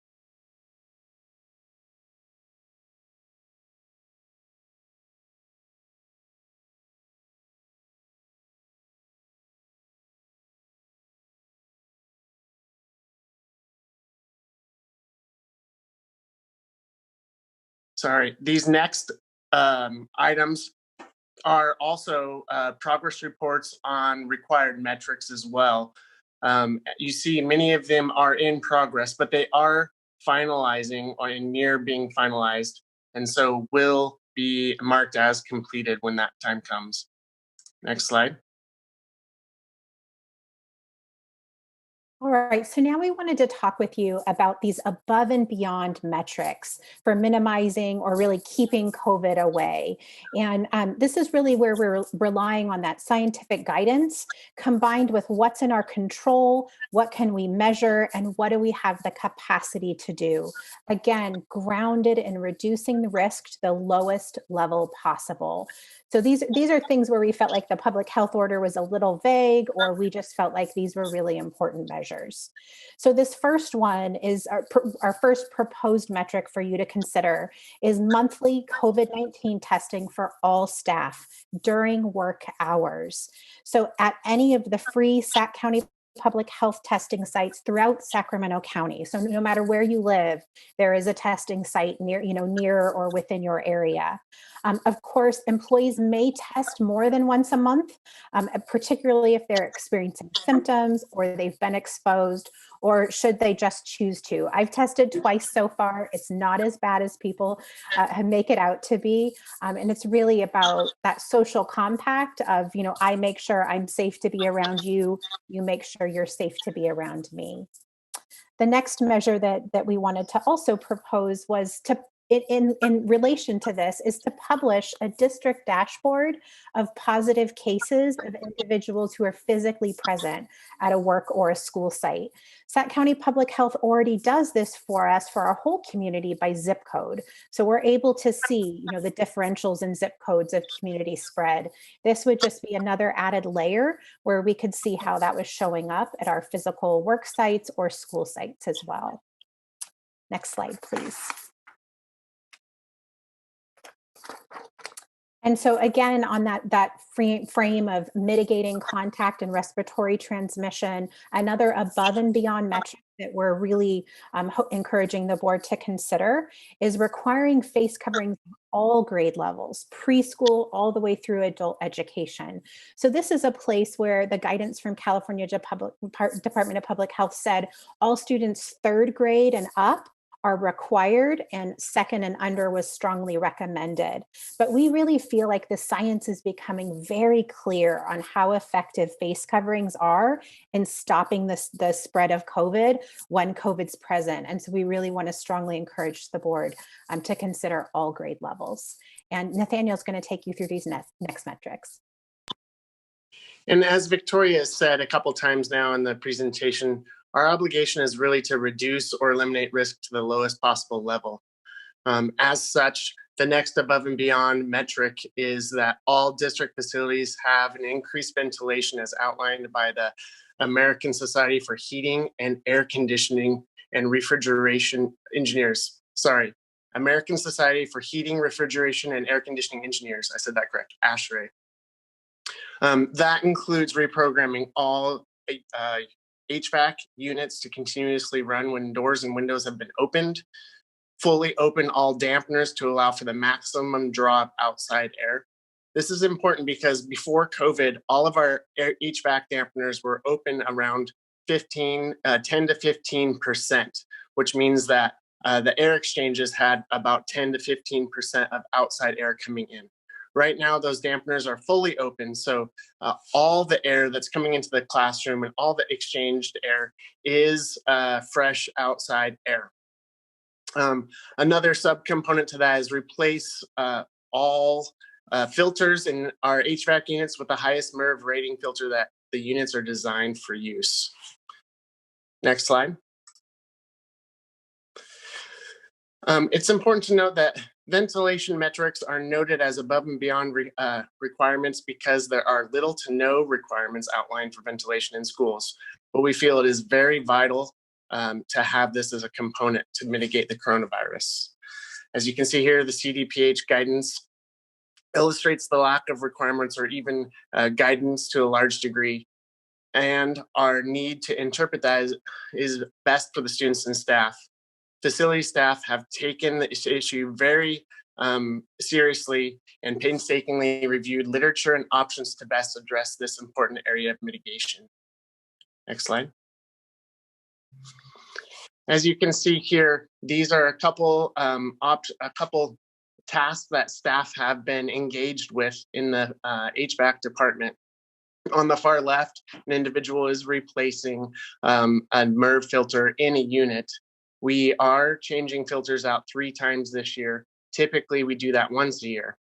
The middle picture is the reprogramming, where we are able to continuously run systems that, even though the doors and windows may have been opened, typically there is a electric magnetic door breaker. So whenever a door or window is opened, the HVAC system shuts off temporarily until contact is made with that magnetic strip. That is not the case right now. Again, we have reprogrammed them to continuously run. Also, again, we've reprogrammed them to run with dampeners fully open. And then lastly, we are really focused on maintaining our HVAC units so they are running as efficiently and optimal as possible. Next slide. As I showed earlier in earlier pictures of the classroom, one of the above and beyond metrics is the limited use of shared items. That goes above and beyond the classrooms, but also to restrooms where we've disabled any hand blow dryers because of that shared air within the restroom. We don't want to have any viral running through that air because of the air dryers. Additionally, we've disabled all traditional drinking fountains. And another above and beyond measure is that we've flushed all water lines to remove stagnant water and address certain diseases like Legionnaire's disease. Additionally, another above and beyond metric is that we have procured and will be delivering stanchions to every single school site to help manage the traffic flow of students when they return. Next slide. So here again, you see a summary of the metrics as they were just been shared with you. Here you see a combination of completed, in process, and a few not started. What's important to note about the 2 not started is that ultimately the face coverings will be a decision to be made. And once that decision is made, it will convert very quickly to green. And then the dashboard item, we do have the information. It's just going to take some time for us to put it into a framework, which can be done in approximately 2+ weeks or so. Go to the next slide. And then again here, as Mr. Browning just described to you, we have a few in process, which we're working down the punch list. And then of course, we have a couple that are completed as marked in green. We go to the next slide. And so as we think about the notion of how all these metrics come together, just wanted to reemphasize, reorient back to the most important external force, if you will, that is overarching in all the work that we did was really thinking about community spread. And so just want to reemphasize as we think about the current snapshot of the data, and certainly we've heard various points about the campaign that's been underway in terms of turning Sacramento orange. We know right now, at least as we look at the case rate in particular, we know there's some challenges to that in the short term. And so as we think about these metrics, we've actually thought about the external forces that are at play. And so the next slide will give you some sense of our thinking in terms of framing the discussion. And so here you see basically two external force frameworks, one being a red level, the other being orange. And really what we've framed here is the notion that, of course, the metrics we've just outlined to you would need to be completed first and foremost. And then once those metrics are completed, we think it would take approximately 2 weeks under both scenarios to be ready and open. As we think about the conditions under the scenarios, certainly opening in red is something we can do right now. Because that is defined for us, and students would, of course, be in live in-person instruction, and equally important, be provided in-person supports. And certainly, as we think about reopening right now, we know that if we were to not open and go back to purple, then we would lose the opportunity to reopen. So as we think about opening at the red level, those are some of the compelling pros. The cons come back to community spread risk. And so ultimately, opening in red means we're at a higher level of community spread, and then also we'll face greater challenges in terms of students. Even if we don't close, of course, across the board, we will have potential site closures in terms of disruptions to the learning process. As we go at the orange level, certainly there's the one overarching benefit there is that there's lower spread. I mean, just by definition of the facts there, and of course, students will return back to live instruction as well. Though the cons here, to some degree are the flip in that we don't know when we'll get to the orange level. And certainly we know that as looking at the trend data, and obviously we just saw this past week, we're reaching a potential super spreader season with the approaching holidays. And so that makes the level of clarity around when we're going to get to orange much more uncertain. And so as we frame the notion of the external forces, it really is the tension of looking at red versus orange and making the best decision for our students, staff, and families. If we go to the next slide. Yeah. So one additional parameter, one additional above and beyond metric for the board's consideration is to have a third-party assessment that outlines all district facilities have implemented all facilities-related measures to mitigate the spread of COVID-19. We have asked a third-party assessment for our facilities, and we appreciate the additional knowledge and set of eyes that a third-party assessment would bring to our work. This is why we asked PBK Architects to review and assess our readiness before opening each and every learning hub to date. The third-party review confirmed much of the hard work staff have been focused on, and thankfully, the assessment outlined a couple areas of improvement that staff were able to address before opening those learning hubs. Next slide. And so as we complete our conversation this evening around the reopening metrics, just want to make sure we were present with some of the limitations. As much as we've tried to speak to you about all the factors we can take to reduce risk and get it to a low level, we know that the single most important factor is community spread. We know that there's disproportionality in the COVID impact by zip code. We've spoken previously of the trade-offs in terms of looking at breadth versus depth in our metrics. And so we continue to evaluate the infrastructure and capacity issues in order to make sure that all the metrics we have the infrastructure to consistently report on. And then there's individual elements of this as well, or maybe even you'd say sociological elements in which we are looking at the behavior change management. We just had a case study with the recent World Series victory. Everyone knows they're at risk. That does not necessarily prevent folks from taking risky behavior. And so it's really our education and working the change management so that everyone understands the importance of following and adhering to the guidelines that we've asked for. And related to that, of course, is always being adaptable to the ever-changing conditions, changing science, changing protocols. And then finally, there's been lots of research now, or I should say, maybe not use the term research as much as articles written about the notion of COVID shame and how the implications have played out in terms of folks choosing not to be tested, or equally important, choosing not to participate in contact tracing.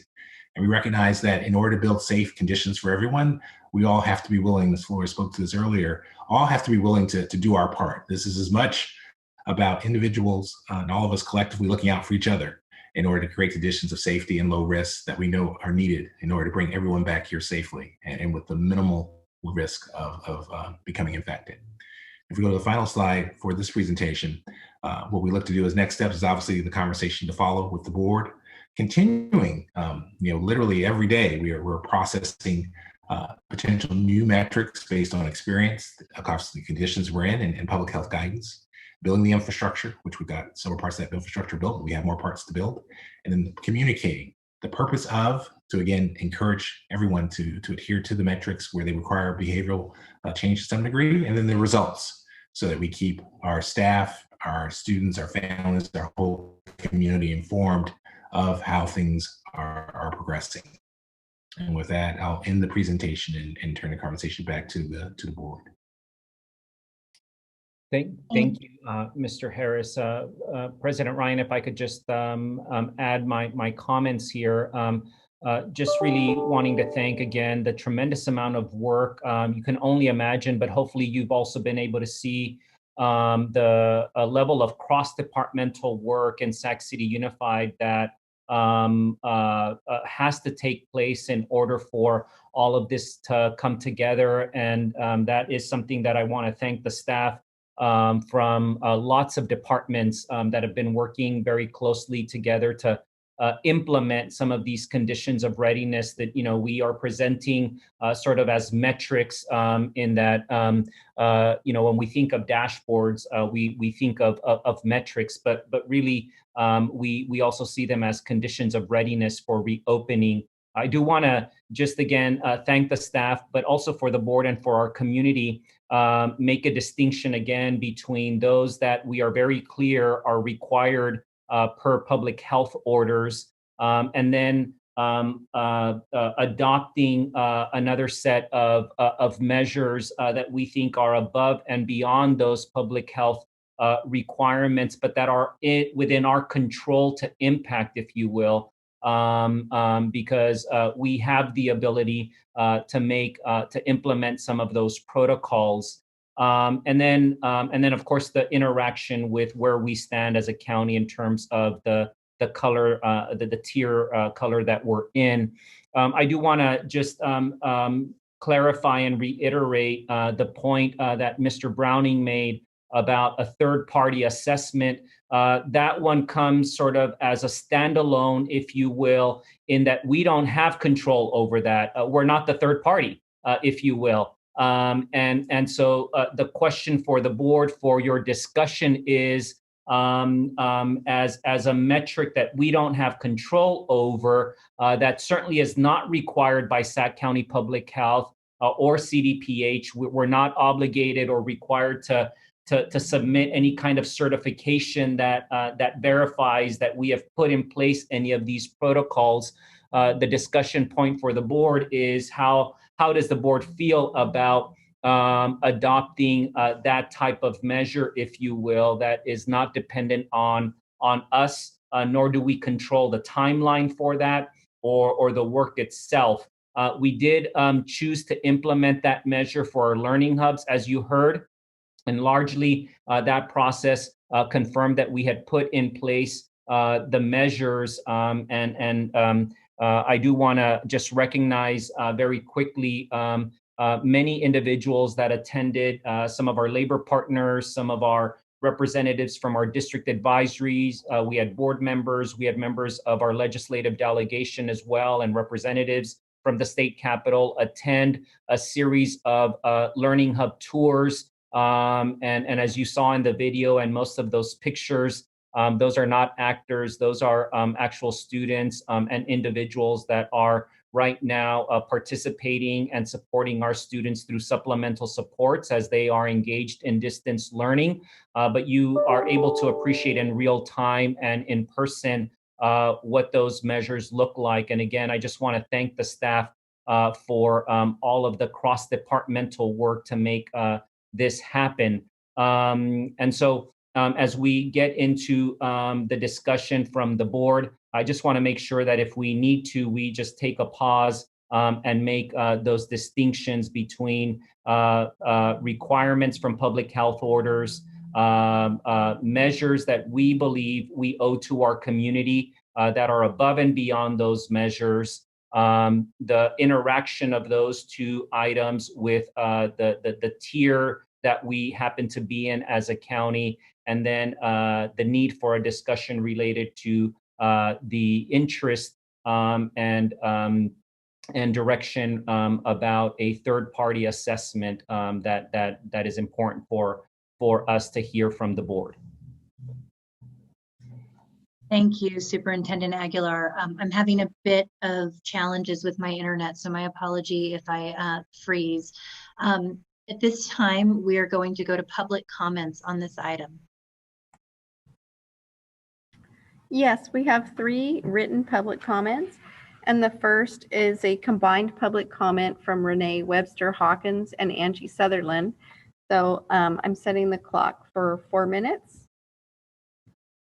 And it says, Dear President Ryan, Superintendent Aguilar, and members of the board, this item is difficult to provide public comment on because the public has not been given any details on what the board is going to be asked to act on tonight. This is a fundamental breakdown in the Brown Act process. Most other public boards have figured out how to restore the public's right to comment after hearing the presentation and motion for action, even during this pandemic. So let us take this time to also call to your attention another fundamental breakdown in a process designed for stakeholder input related to metrics. It has to do with our LCAP Parent Advisory Committee and our continued request for data that has gone unmet. Over the past year, at our monthly meetings and smaller focus groups, we have repeatedly asked for program and fiscal data to carry out our advisory role of analyzing the goals, activities, expenditures, and outcomes under the past LCAP plans, and so that we can articulate and prioritize our recommendations for the upcoming plan. We have asked for academic progress data. We have asked for attendance data. We have asked for discipline data. We have asked for data from the district's new assessment plan. We have asked for application and acceptance data related to our specialty programs. We have asked for GATE data. We have asked for data related to the use and accomplishments of teacher collaborative time. We have asked for data regarding the types and implementation of professional development. We have asked for expenditure data. You name it, every topic we discuss, we ask for data, and we are not receiving it. At each meeting, we are asked to prioritize goals, activities, outcomes, but we cannot do it without the data. The LCAP PAC cannot do its job without data. As members of the Community Advisory Committee for Special Education, we have also experienced a lack of data when the district or SELPA is asked. The district's stakeholder groups are being disempowered across the board without the information to make informed recommendations to you. We don't know or understand where the breakdown is happening, but unless you are satisfied with your appointed members of the LCAP PAC attending unproductive meetings just to check off a required box to try to demonstrate parent engagement, we hold each of you responsible to ensure that we promptly get the data we need to present informed recommendations to you in the updated LCAP plan next month. And that's the end of that, their message.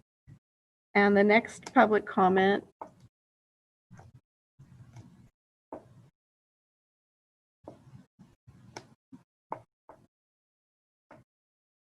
is from Lainey Preham and says, I do not understand why SAC Unified has not published their criteria to reopen public schools.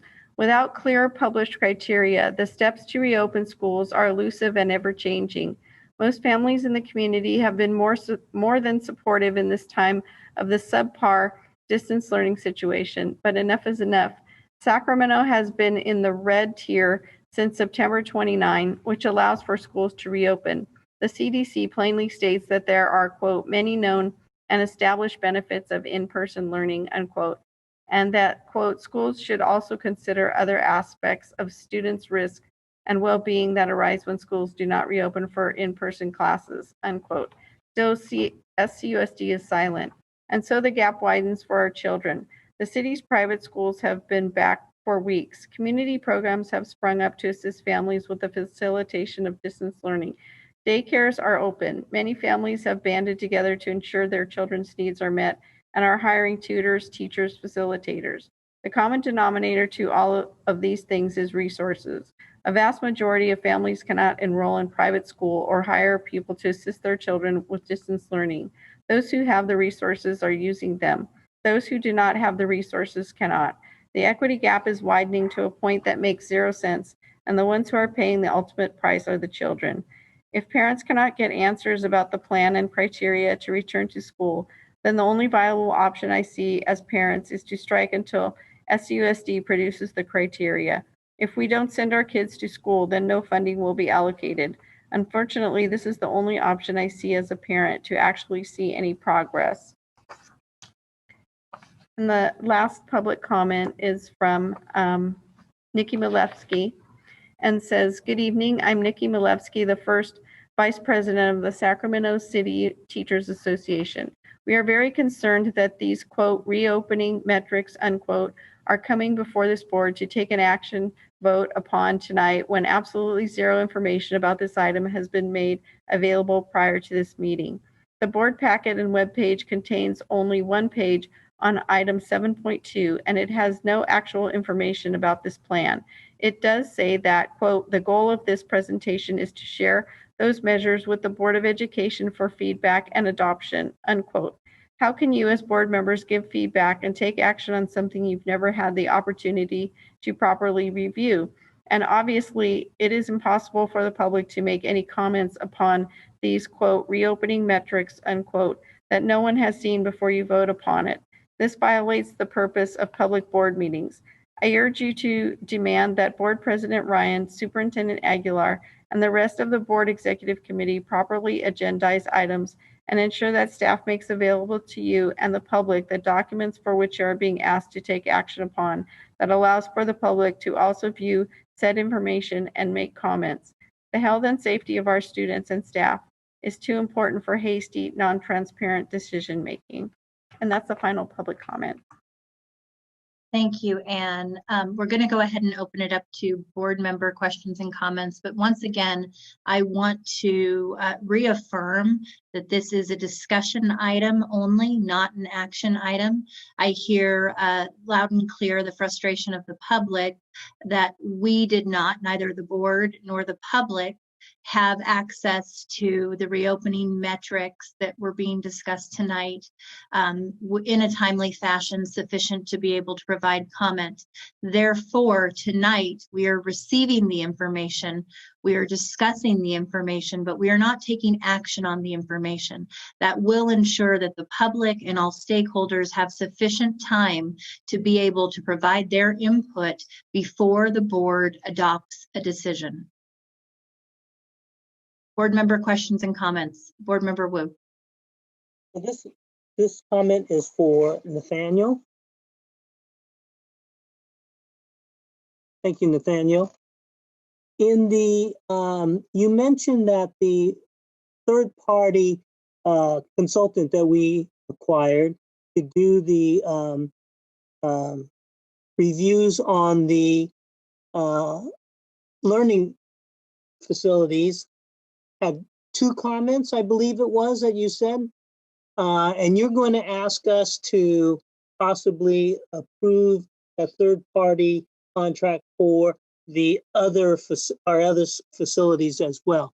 Are you able to take the comments that were provided on the existing facilities and incorporate them into your plan? And therefore, would you need the third-party contractor? Yeah, so the third-party assessor, PBK Architects, that reviewed the learning hubs only reviewed the restrooms and classrooms associated with those learning hubs. So that was at each of the sites, 4 classrooms, 2 restrooms, and a classroom that was turned into an office for the after-school providers. They did not provide assessment for the whole facility in entirety. The additional and expanded assessment would include much, much more detail to around a number of different cases. For example, they will walk into a classroom, onto a site, and pick a sampling of classrooms to test airflow and air quality to ensure that we have good airflow and air quality within those restrooms. They will also look at the site in its entirety around plexiglass dividers if needed, signage, and a whole magnitude of other things. The third-party assessor would come in initially, pick 5 sites to review, create checklists from those 5 sites, and then we would be able to gather that information to help fine tune anything else that we may need to address with the other remaining 75 sites. Does that answer your question? Yes, and what is the expected cost of this? I will pull that up to be precise. It is on the consent agenda for this evening. Please bear with me.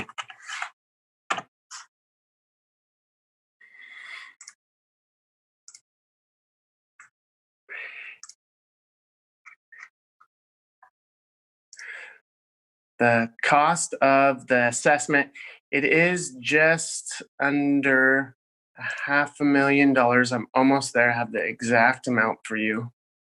That's all right. And is SCOE going to approve this? SCOE has approved this already. Wow. These funds will be coming from CARES dollars, and the value is $497,500. Thank you.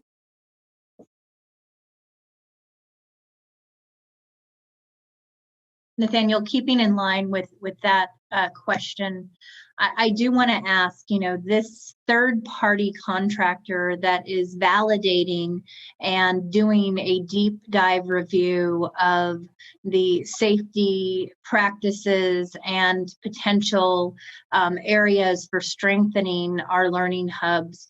Is this a known provider that has been used by other school districts, other entities across the state and nation, and how were they selected?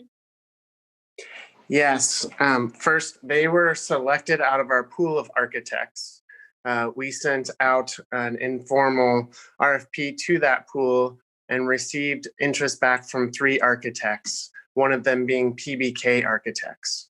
The PBK Architects has a pretty expansive experience doing this very assessment at a number of districts across the state that I'm aware of. Locally, locally San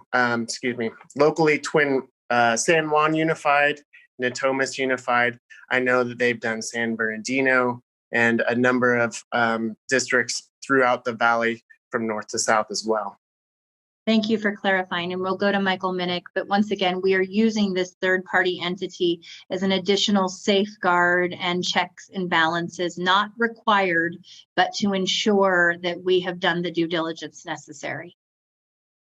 Exactly. Board Member Minnick.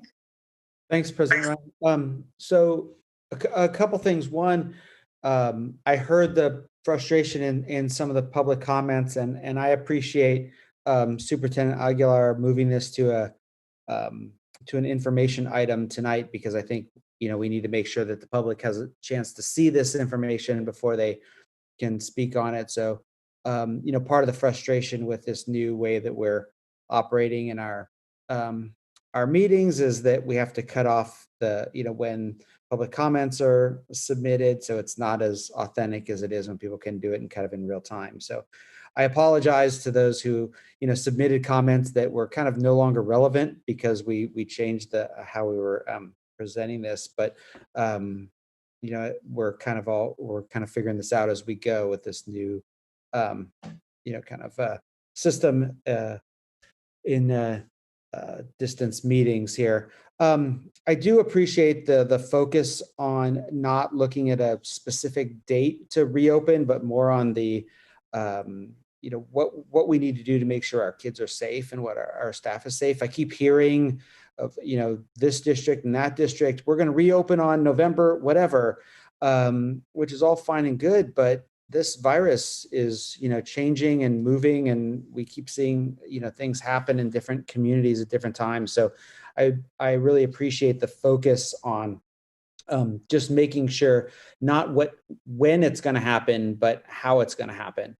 And I think the other just comment I want to make, it's not a question, but a comment, is that I as we moved forward with the learning hubs, I really saw this as an opportunity to make sure that our students who needed additional supports got them, and were able to have a little bit of one-on-one interaction with support folks, supportive adults, but really what seems like an unintended consequence, maybe it was intended by the staff here, but for me, I wasn't really thinking about this, is just how much impact having those real experiences now has allowed us to kind of get ramped up ahead of time and see what things are working, and allow us to have this opportunity to know, okay, we've figured out some stuff that's really allowed us to be able to move forward.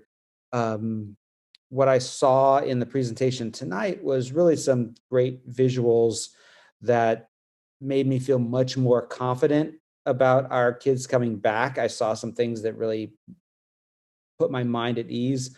And I know a lot of that happened because we had to ramp up stuff for the Learning Hub. So I appreciate that happened, on a small scale, so we were able to move forward now. So those are my comments. I just wanted to share my appreciation.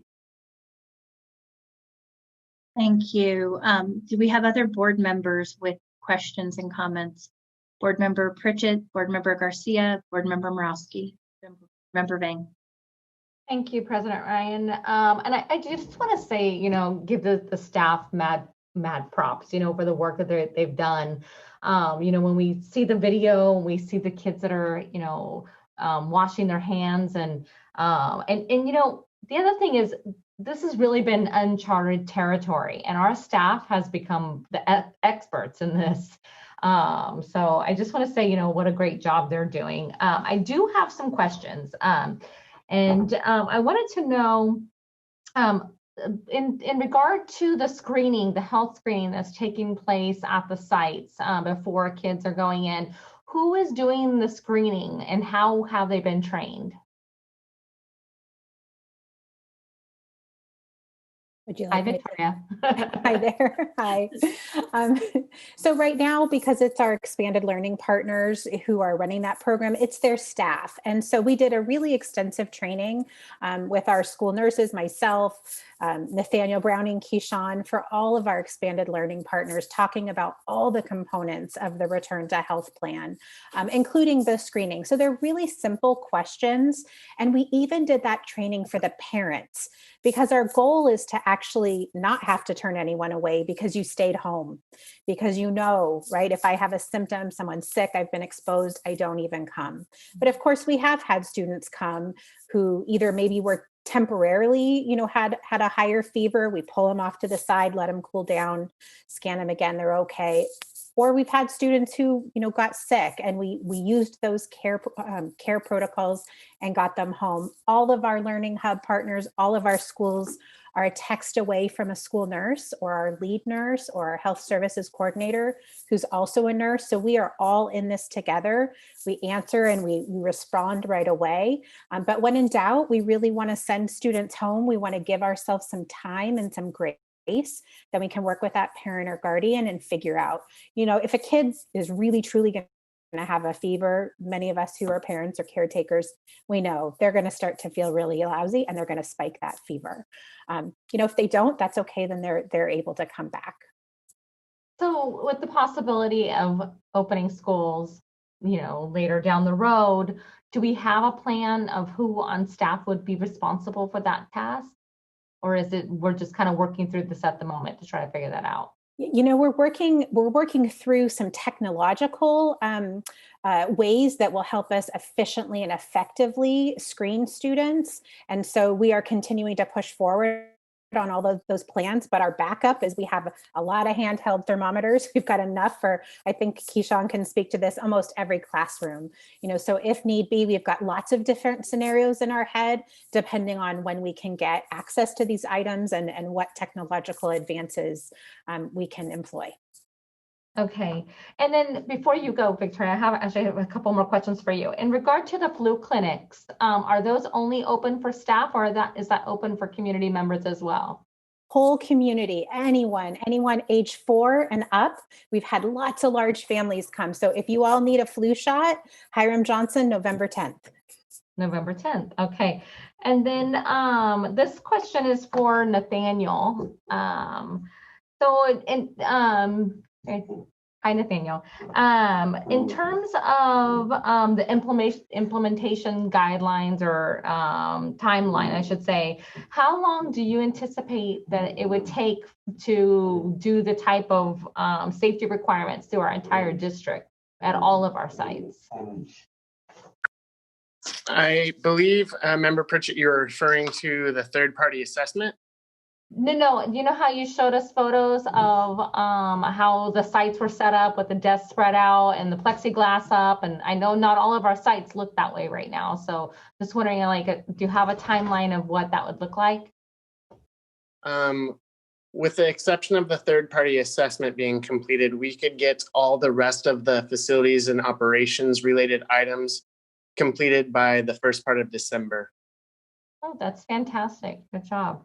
All right, and then finally, just kind of a question about CDPH guidelines in regard to filters. Nathaniel, can you kind of just tell us a little bit? Sorry, my dog is behind me making all kinds of sounds. The joys of being at home. Can you just tell us a little bit about what CDPH guidelines are compared to what we are currently proposing that we would put at all of our sites? Yeah, so CDPH offers soft guidelines, and they do point mainly to ASHRAE, American Society for Refrigeration, Heating, and Air Conditioning Engineers. And those ASHRAE recommendations include everything that I outlined in the presentation this evening. They also talk about making sure that we can provide the best filtration possible. So many of our sites, we are about 15% of our sites, we can provide the HEPA, MERV 13 filtration. The other 75% of our sites, those units can only handle the MERV 8 filtration. And so in looking at options for improving the cleaning of air and the ventilation, we do have another option that's a portable unit that we can plug into each and every classroom and common space. Those portable units were selected after rigorous review internally because of the ampage draw from our electrical loads, less than 1 amp compared to the HEPA alternative of 12 amps. The 12 amp alternative would require hundreds of thousands of dollars in upgrades to our electrical infrastructure. But also the alternative option that the district has looked at includes a pre-filter process that filters particulate matter down to a MERV 13 level, which is 3 microns. There's an additional component to it. It's called photocatalytic oxidation that further reduces the particulate matter in the air down to 0.3 microns, which is about equivalent to HEPA filtration. It is a different process. What it does is it uses a UVC light bulb to interact and essentially burn off the outer proteins of any of the molecules that are able to come through the first set of filters. And then those molecules then that pass through that are less than 0.3 microns are in the air still, but the units, individual units, scrub the air every 10 minutes and continuously scrub that air. So the units that we're proposing would be able to run 24/7, 365. So if you're talking about in a 24-hour period times every 10 minutes, that is a lot of cleaning of the air. Does that answer your question? It does, and it sounds to me, in short, that what you're proposing, the portable units, are much more, or much, I guess they clean the air much better than what the CDPH is recommending, what the recommendations are. Is that correct? That is correct. And it's also important to note that we looked for an option that would also clean any wildfire smoke out of the air, because we know that's a growing prevalence.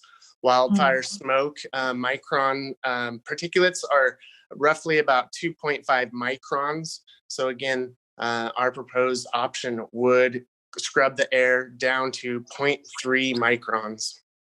Wow, that's fantastic. Well, thank you to you and your staff for doing the research on that. I appreciate that. President Ryan, can I interject real quickly? Member Pritchett did ask a question, and I do want to make sure that we are very candid on this.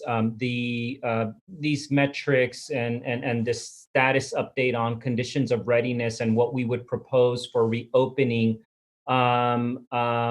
need to be thought of in relation to the collective bargaining process as well. So we of course are in the process and have continued to work with our labor partners around how to start serving our students, if you will, and that is still a process that we still have to go through, of course. So I want to make sure that when Member Pritchett asks, how are we thinking about doing the active screening, temperature screening and such, those are certainly areas that we would still have to continue to work through the collective bargaining process. And Ms. Flores did mention other ideas that we are pursuing, but again, those are not within our total control. And of course, we will continue to work with labor partners around the collective bargaining process. Yeah, thank you for that clarification. Thank you, Superintendent Aguilar. Thank you, Nathaniel, for your response. I'm going to make sure that I have my memory serving me correctly. Member Garcia, you were next. Yes, thank you. And thank you, Board Member Pritchett, for all your really good questions. I was able to check off a few of mine, but I did want to go back to the required versus the above and beyond, especially because I did have a question about how does that then go back to the negotiations process, because both of these establish conditions for reopening for all students. So I just want to make sure that we distinguish between which conditions are required by state guidance and local guidance versus the ones that essentially, I would call them they're self-imposed. So I just need to make sure that we get clarity on what gets negotiated versus what doesn't, because right now, I think I don't have that yet. That's a good question, Member Garcia. Again, for the moment, we will continue on the path of collective bargaining, if you will. But I know that this is an issue and concern on the minds of many of our community members about, when will we have the opportunity to have our students back receiving in-person instruction. So I did want to separate those measures, those metrics that are required by public health order, but also express to our community that we do think that it's appropriate to implement those above and beyond measures. Certainly those will be discussed within the negotiations process as well. But the purpose of this discussion was to also give the opportunity to our board members to react to your thoughts as we serve our community. How might we take actions above those that are required to continue to demonstrate our commitment to providing a safe and healthy environment to our staff and to our students, of course. Again, the key piece here is that those above and beyond measures are things that we have control and impact over. And we do think that it is incumbent upon us to put those measures in place so that we can demonstrate our commitment to go beyond what is required of public health orders as well. Thank you. I think that's important. And I think, you know, I'm glad that this is an informational item because I wasn't sort of prepared to take action. It's just a very, I think, comprehensive update, and there are just a lot of questions before us. And I'm glad to hear that many of these metrics were developed with experts in health, in public health. You know, for our partners from UC Davis and UC San Francisco, because I think that's important for our community to hear. Right, we're just not making up these sort of standards or metrics to establish the conditions to reopen schools for all. I did have a couple more questions. One is, I think, just to get clarity on the requirement to wear masks for all grades, we're talking about TK, including TK to second grade, right? Because the state guidance requires third grade and above. So it's including TK, kinder, first and second graders. I'd like to hear more, maybe not at this particular, maybe now, but if you need to get more information, that'd be great.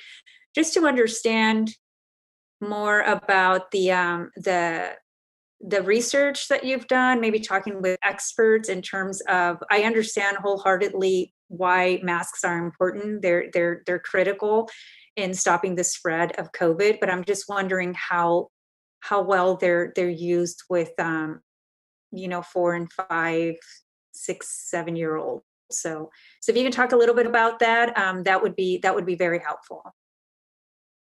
Sure. Yeah. The recommendation is really anyone 2 and above wear a face covering. And what we've learned, our childcare partners have stayed open this whole entire time, serving, essential worker families. And what we've learned is that when you teach particularly young children an important public health measure and you teach them how to correctly do it, they really thrive. Right? They actually do it a lot better than most adults. One of the real key things, though, that we've learned even in our learning hubs that I think you're kind of thinking of and pointing are mask breaks. You've got to give people an opportunity to take. When you see students fidgeting or pulling, we really don't want them touching the front. We have protocols in place where they can go outside, request that break, take their mask off, put it somewhere safely. Take that deep breath, right? But the science is really sound, and I'd be happy to share. We can even send a board communication or whatever you would like, around how it really does cut down on that transmission if and when someone is during an infectious period. What we know is that 2 days before you become symptomatic, you're infectious, but you feel fine and you don't know. Right? Particularly if you don't know where you've been exposed. And that's where the mask, coupled with that physical distancing and hand washing, really helps make sure no one else contracts COVID in that space.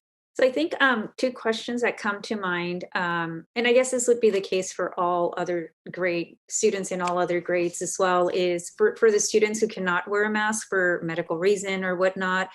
And then also for a parent who's not comfortable for whatever reason for their child that young to wear a mask, what options will they have in terms of, will they be forced to just do distance learning? Or so I'm just wondering, I just have those questions. I don't know if you have answers, but I just, at some point, I would like to hear sort of, thoughts about how we would address those situations. Yeah, and our current return to health plan does outline, people who have valid medical reasons for not being able to wear a mask. We talk about, can they wear a face shield with a cloth drape just to capture those aerosolized units. We have students right now actually in our learning hubs with sensory issues who really struggled initially to keep a face mask on. And so it was a real concerted effort between home and school and reinforcement and mask breaks. And those students are actually becoming really successful with it. But you've got to work with each individual situation. And in those instances where there's medical issues, we would really want to work with that medical provider. Sometimes we need to ask ourselves, is it safe for those students to physically be present. The current public health order says if a student refuses to wear a face mask, we are required to offer them distance learning. The way we wrote it is we're going to take every measure we can to try to mitigate and figure out how can we successfully bridge this. And I would say we've learned a lot with that Learning Hub situation. We'll continue to learn more, but you've got to come at this with compassion and heart and listening and understanding each unique situation. Thank you. And then just a couple more questions. The metrics to me imply that there's sort of an evaluation process, sort of like a feedback loop, right? So I'm just wondering what that looks like. And then my other question would be, what is the outreach to the public, to our families look like in terms of these proposed metrics? How are we gathering community input? I know we talked about possibly a community forum or something. I'm wondering if at that particular point in time or at a different point in time. So I'm sorry to couple those two questions. Well, I'll answer, starting with the last one, Member Garcia. This is why I kind of, when we think of dashboards, we typically think of metrics. And I suggested that I would like the board to think of them as sort of conditions of readiness measures that we're taking to prepare us and get us ready for reopening. Most of the metrics that you saw there, because they are largely within our sphere of impact and control, if you will, are either going to be, we haven't started them, they're in progress, or they're done. We can certainly come back to you for those that are in progress and figure out an effective way in which we might be able to say that, we're 3/4 done or whatever. But we do think because of our return to health and return to learn plan, and again, primarily because these are all within our sphere of impact and control, we have high confidence that we would be able to meet and actualize those conditions of readiness, if you will. One point of discussion for the board, of course, is what might be additional conditions of readiness that we would want to separate, new proposed ones from those that are within our sphere of control and impact, and those that aren't, if you will. So we don't feel as comfortable bringing to you conditions of readiness that we don't have control over, because we would then not be able to have as much control or impact for reopening, if you will. And then the last thing that I'll mention too is we're trying to strike a balance as best we can, so that we're not left with conditions or measures that would keep us from reopening ever, or in a reasonable time, if you will, which is why we wanted to make sure that we brought to you a set of conditions, if you will, that we feel confident that we can implement, because we know that our students, many of our students are really struggling, and they do need in-person supports, if you will. So we could certainly think about organizing a town hall, if you will, for additional feedback. But I would want to make sure that that we keep in mind how to strike that balance, if you will, between things that we would want to continue to demonstrate to our community that are above and beyond those requirements, but also those that we could control. And those that would put us in a position where we could bring back our students and serve them in person. And I just wanted to just close with, because I just remember that board member Minnick mentioned that these, right now we're talking about the conditions to reopen, not necessarily a time to reopen. But I think it's really important that we start talking about a timeline. Our families need to know. They're asking, when are we going back? I think our kids have been in school long enough for us to see that many of them are struggling, right? And so I just think that we need to figure out we need to give ourselves a timeline. We need to communicate with our families. This is what we're looking. This is the conditions that are being considered, that are required, that are above and beyond, to ensure that we provide a safe environment for our students, for staff, for teachers, for everyone.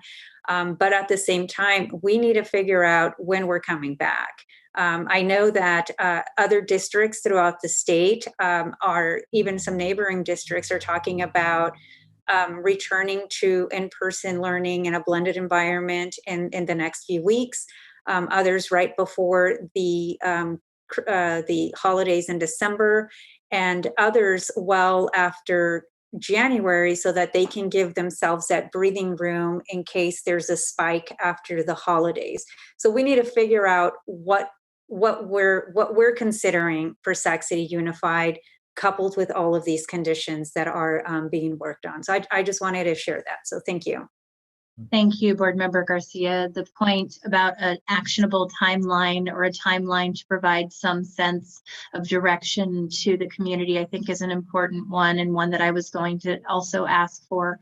I do want to remind everyone that we're actually over an hour behind. This is a critical conversation. We didn't limit it to 2 questions per item, as we often do, because of how vital providing good time and deep conversation was for this item.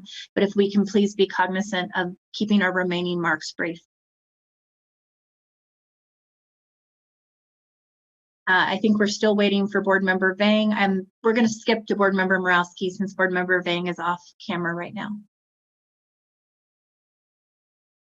Okay, thank you. I will do my best. So this is an issue that, obviously I think we've all thought a lot about. I've read a tremendous amount about. At first, just want to really appreciate all of the work that has gone into creating this set of metrics to and actually implementing many of them with respect to learning hubs. I have a number of different thoughts. So I've been thinking about this in terms of like what we know and what we don't know, and the fact that we have to move forward and make decisions in the face of uncertainty. And so I want us to think a little bit about not just reopening, but about why our schools are closed right now and what that means. I think we closed schools in an environment where there were a lot of unknowns. There was, a lot of uncertainty around the risk. It was the beginning of a pandemic, and we're in a very different environment now. We do know a lot more now. I think we know that our schools being closed harm children. Some children more than others. I think we can see our families are struggling. We know that COVID-19 affects different people differently. Children do not seem to be at high risk for severe outcomes. Older adults and adults with certain chronic conditions seem to be at very high risk for bad outcomes. And I think we're not overthinking this, because a number of normal features of schools are risk factors for COVID-19. Indoors, large number of people from different households, extended period of time through days, close physical proximity, eating and drinking, all of those things play into COVID-19 risk factors. So I think that all of the metrics that have been laid out, the required ones and the additional metrics are really in keeping with best practices in addressing all of those items. So I just really want to give kudos to the staff for that.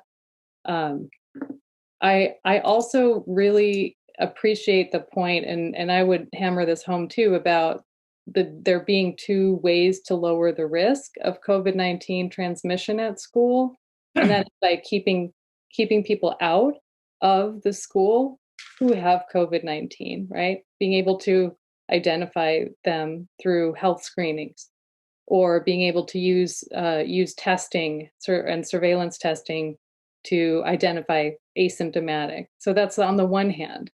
The other piece of that being just reducing COVID-19 prevalence in the community, right? So all of those things to reduce COVID-19 in our schools. And then on the other hand, implementing the public health measures to keep the risk low if someone with COVID-19 does show up in a school community.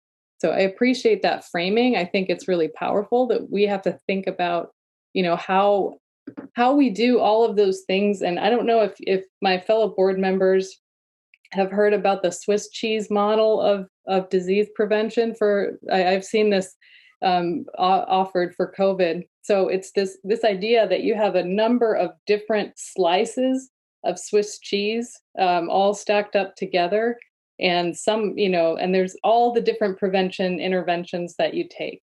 And I think we need to think about this as we can do 10, we can do 12, we can do, and all of them are additive to each other. And so I don't think there's no, one silver bullet. There's like the foundational things like masking and all of that. But I think a lot of these things we need to think about, continuous improvement and how can we mitigate and how can we minimize. But we're never going to get to a place where the transmission risk is totally eliminated. And I appreciate you calling this out too, Victoria. I believe it was that, safety doesn't mean that there's an elimination of COVID-19 risk. I mean, I don't know when, until. So a vaccine, we've been talking about that. I've been trying to follow that closely. That will significantly decrease, not eliminate, the risk of COVID-19. And that may not even be something that's in play until next academic year, even maybe even well into next academic year. Hopefully that's not the case, but that's not a viable scenario for us to wait for.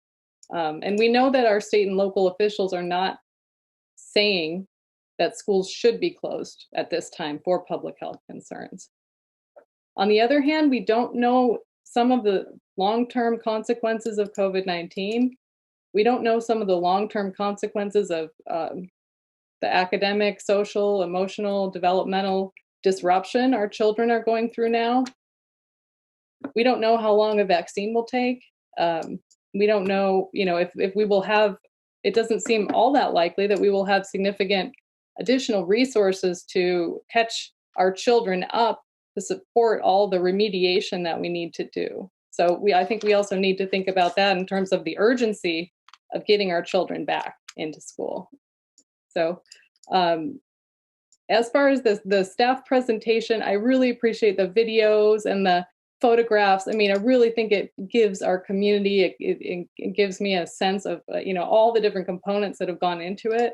I know how hard our staff work. It was great to see the ventilation and the reprogramming. I know how much they care about maintaining a safe environment. So just really commend that. With respect to kind of negotiations and what the role is there, ensuring health and safety for workers is kind of a bedrock fundamental right and reason labor unions exist, right? And I think, so that's something that we obviously need to do. And we're also talking about serving children. So I think we all, collectively need to think about our moral obligation to, as a society, to figure out how to do that within the bounds of what is supported by evidence, what is viable. There's lots of different paths to get to the same mitigation goals. So I think this is the time that we have to collaborate around, how we get there, because we need to get there. It's a legitimately hard problem. I don't think we can pretend away that this is an ethical and political judgment about how we weigh the risks and benefits of educating children through COVID-19, through a pandemic. We are balancing risks and benefits two different groups: children, parents, teachers, staff, public. So, I think the more explicit we can be about that, I think the better. We need to, be transparent about what's at stake and what the risks are and what the benefits are. I am certainly really supportive of masks for all. I think that's a very smart choice, and I wouldn't be surprised if eventually the state guidance catches up with that. I think that it's supported.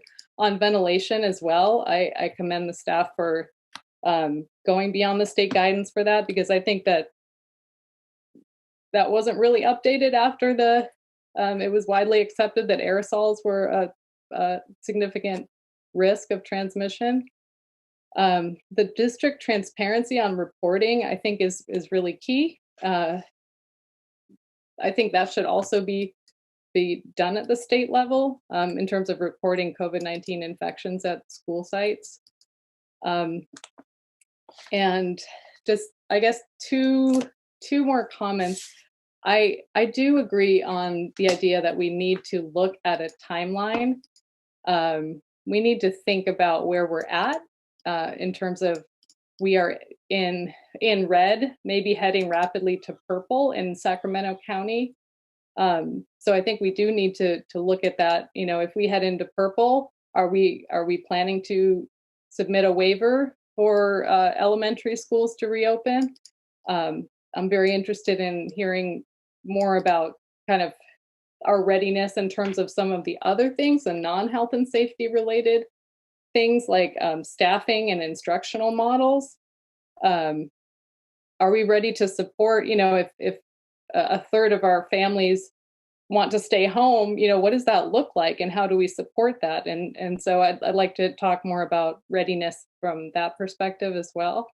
And then finally, I've been very interested in the idea of rapid on-site COVID-19 testing, and wanted to ask, and again, I think we need to look at all of these things in terms of mitigation, minimizing risk, mitigating risk.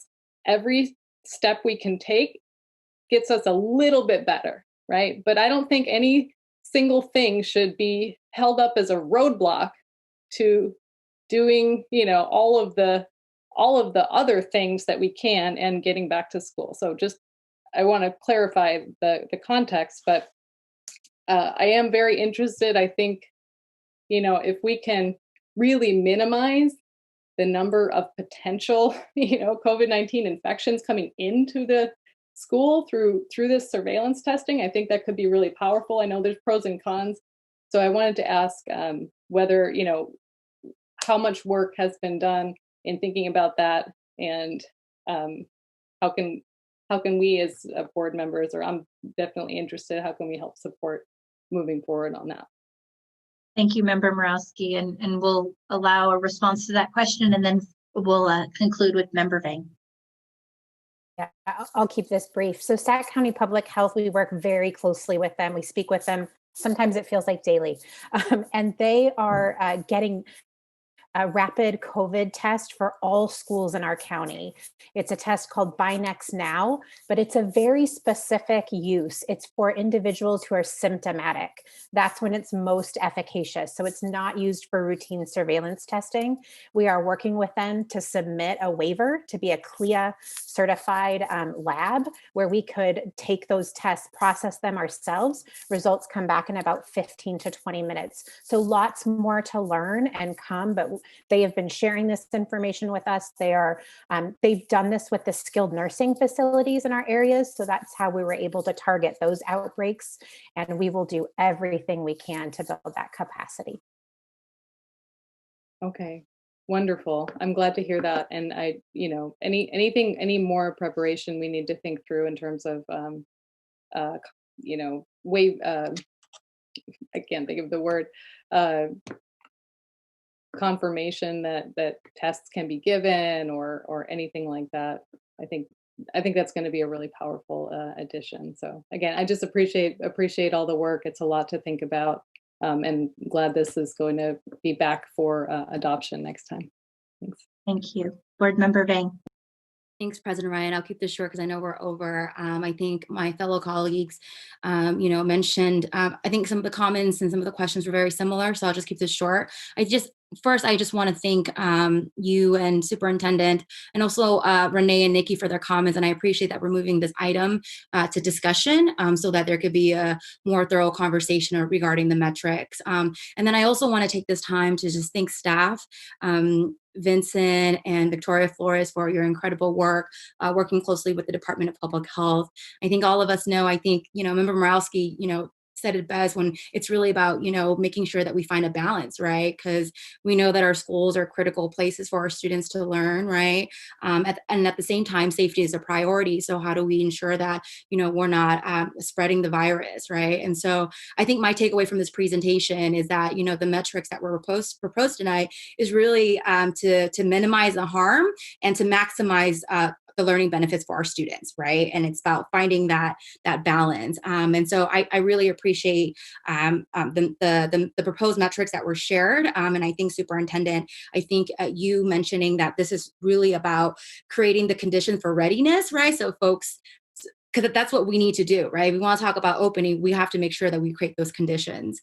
But I do believe that I think if we are implementing mitigation strategies that has been proven, right, to minimize that harm, I do believe that we can begin to open our schools in a way that's safe so that, our students can learn while reducing the risk of COVID. And so it is about that balance in particular.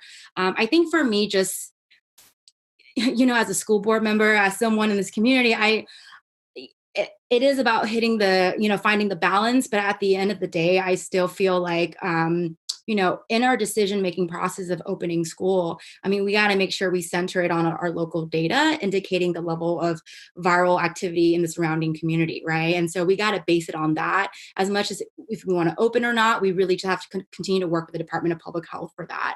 I've, read some of some of the schools that's open across the nation, and some schools have come up with like grade level target recommendations for in-person instruction. And maybe this is something that, the county is SCOE and also the Department of Public Health is looking at. But I would be also interested to know, in addition to, the conditions of readiness, is also figuring out kind of what our current grade level target would be, right? Based on the cases in our surrounding community. I think that's something important to look at. And I don't know if that's something that, we mentioned possibly having researchers look into this, but I think that's really important. I'm also just still really concerned because I think Vincent shared the pros and cons of opening in red as well. And I think Member Morawski mentioned that we could be heading purple, right? But I think it is still a concern to me. I think we need to also weigh the pros and cons.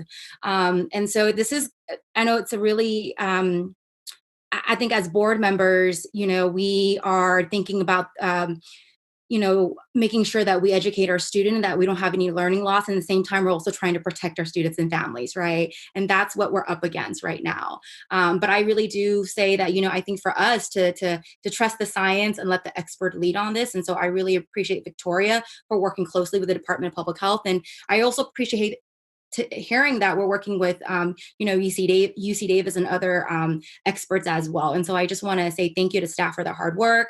And this is really tough, but I do think that it's important for us to also make sure that we even hold a public forum. I think Member Garcia shared it earlier as well. I think, we have really knowledgeable public health folks in our community that can also share as well what their thoughts are on the metrics. And so again, I'll just keep this short, but I just want to say thank you to staff for your incredible work.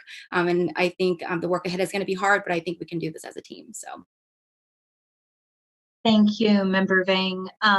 So as we wrap up this item, I want to again echo the sentiments of my colleagues that we are extremely grateful for all of the effort of our team. One of the slides that was shown was of the plexiglass stations that have been set up and are a basis for the learning hubs and the assessments that we are hoping will take place for special education. And I know that we've had some of our staff working 14-hour days to put those in place at all of our school sites.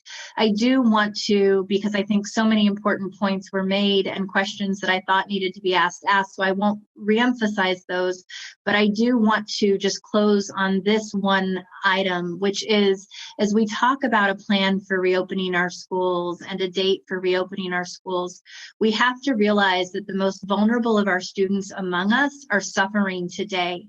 I cannot tell you how many parents have talked to me over the last few weeks and told me, and I quote, "I cry every day because I'm unable to support my child in their online learning. I'm not a teacher, but I want my kid to do well."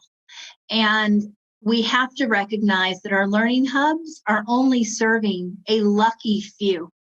So as we look for a perfect proposal to mitigate, to contain, we are literally grappling with students who are experiencing trauma in their home. They're experiencing an inability to access key supports in a school community that for some is their reason for getting up every morning. And learning loss might even be the least of the challenges that they're encountering. And so as we look towards this more robust and safe reopening plan, I would urge the superintendent, the board, our staff to figure out what we can do within the confines of our legal and moral imperative to serve more of the vulnerable students who don't have options, who don't have the privilege of a tutor, who don't have the privilege of a learning pod, who don't have any of the additional supports that so many of our fortunate few experience in this district. And that is what should be keeping us up at night as we try and develop a comprehensive plan. Thank you, President Ryan, and certainly we will come back to that central point. I think you're exactly right about the learning hubs. We have 7 at the moment with 40 students, 280 students. We have over 40,000 students in Sac City Unified, so it gives you a sense of how many students we're serving. We didn't do it strategically for the reason, but you heard from our stellar student the impact of those learning hubs. Even if we continue to expand those learning hubs, it would still not serve the necessary number of students that right now are suffering the greatest, given the hardships that have come with this unprecedented pandemic. And finally, I think that it's important to recognize, and I do want to do this publicly, all of the community-based organizations that have come forward and leaned in to serve our students through this supplemental support through these learning hubs. It's ironic in some ways in that these are community-based organizations that used to work with our students after school hours, and they're of course doing it during the day. And so I do want to just express my appreciation for their adaptability in doing everything that they could with this model that we wanted to pursue here in Sac City Unified. So thank you for that board discussion. We've taken notes, and we will come back, of course, for some type of adoption of these conditions of readiness for reopening. Thank you again to the team. I know that this was a longer conversation than it was anticipated, but clearly an important one. We're moving on to the next item, item 9.0, public hearing of intention. Oops, sorry, I just lost the item. Public hearing. I think we have public comment, don't we? Oh, Resolution number 3173. We already took public comment on this item. Sorry. No, Yes. regular public comment. Regular public comment. Okay, thank you. Yes, we have 5 live comments and 4 written. And the first live commenter is Rich Vasquez.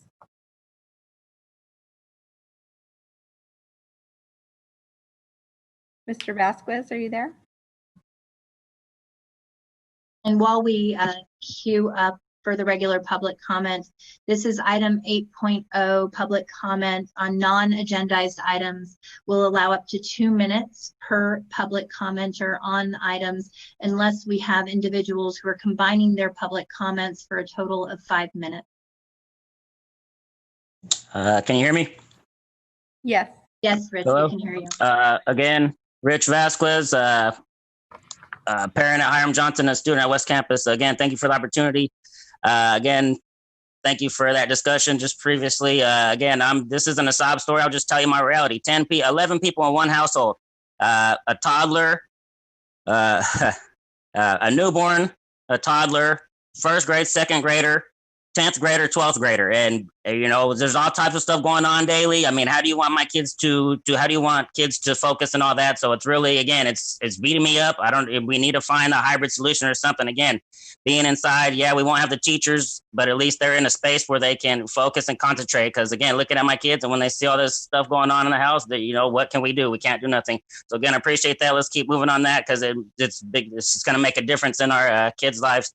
Second thing, I want to talk about Hiram Johnson and School Improvement Grant. We are at the end of it with $2 million left in our school improvement grant. And I want to know how much the school really improved and how much the district really focused on that to help, you know, improvement for our site. We're running out of the money. Again, our goals, last year I talked about the teacher vacancy. Our goals, let me start real quick. Still got a minute. Again, the SIPSA, how important are these SIPSAs? Because again, all this school funding is coming through that. And the goal one for last year was improve 9th grade math one by C or better. Well, we didn't have teachers. How can we do that? The district is not working with our site. It's plain and obvious. What is the district going to do about this? Again, we got all this money, but we need to hire people. We need to utilize the money correctly. So again, that's one. Even this year, we hired bilingual instructional aides. We have the highest population of English learners. It took you guys 2 months to get the proper process to get through, and one of them said they don't want the job no more. So again, the district is failing us. We're telling you what we need through our SIPSAs. Again, I'm getting frustrated with this SIPSA stuff because I'm to where our site's telling you what we need, but you're not working with us. We can only tell you what we need. You're going to give us the stuff. So how important are these SIPSAs? I feel like I'm wasting my time.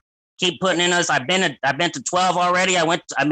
We need to start working together. I want more support from trustee area 4 and 7 for Hiram Johnson. A lot of those students are funneling into this Hiram Johnson. Why aren't these trustees focused on that?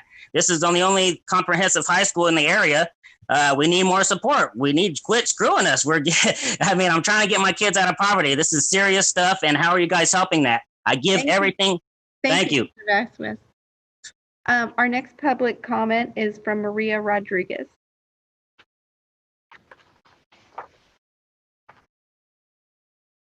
Good evening again, board. If we were in our regular room, you would see that I'm still working on knitting a scarf. I've got a lot done this evening.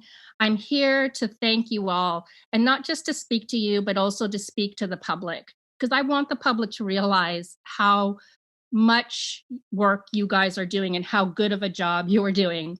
I've been in this district for 17 years.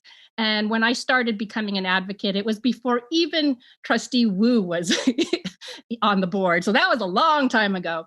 And back then I went to a meeting at Lisbon because Lisbon was going to be closed. And I sat behind 2 board members who were chatting among themselves the whole time while people were going up and telling their stories about why they didn't want the school to close. I don't remember who those 2 board members were. It doesn't matter, but they weren't doing their job. I see you guys doing your job all the time. I see you guys working together, even though you may not agree. In the past, I've seen board members, basically use this setting for a political grandstanding, but you guys treat each other with respect, regardless of what goes on in your executive meetings you do. Superintendent, I super appreciate. I've seen superintendents in the past who use budget problems to manipulate the public to come in and, there's no messing around with you guys. You guys are doing the good work, and I hope the public knows that. When the schools closed, the 7 schools closed that Christina referred to, I used to come to school board meetings and put up a prop of A Tale of Two Cities. It's a book, and I talked about A Tale of Two City schools because that's what's been going on in this school district.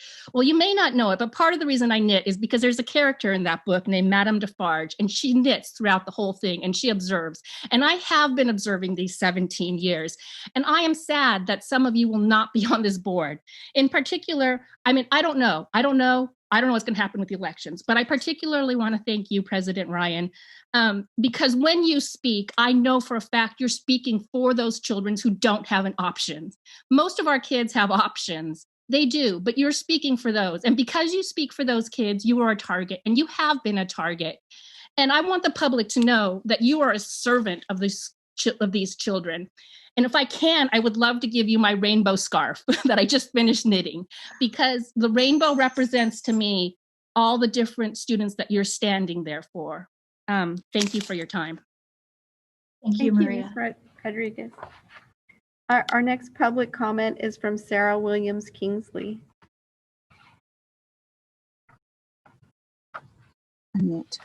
Actually, I think Renee's going to start. Is that okay? Renee Webster Hawkins? We're sharing a public comment. Oh, is this the longer? Yep. The 5? Okay, we have the 5 minutes for the Coalition for Students with Disabilities. We have 5 community members together: Sarah Williams Kingsley, Angie Sutherland, Angel Garcia, Grace Trujillo, and Renee Webster Hawkins. So it's a total of 10. Yep. And Renee's going to start. Dear President Ryan, Superintendent Aguilar, and members of the board, everyone sitting on this board or wanting to sit on this board should know that this district has been discriminating against students with disabilities for over 25 years. In 1994, the Ninth Circuit Court of Appeals told this district that you need to provide a quality education to little Rachel Holland and all other students with disabilities in classrooms alongside their non-disabled peers. However, this district, this board ignored that command. Over the years, this district expanded the number of segregated classrooms for students with disabilities. In 1993, the board and SCTA agreed to Appendix D of the collective bargaining agreement, unlawfully allowing teachers to decide whether or not to serve students with disabilities or participate in developing their educational plan. MOUs between former superintendents and SCTA restricted assessments and anti-bullying programs that would have improved conditions for students with disabilities.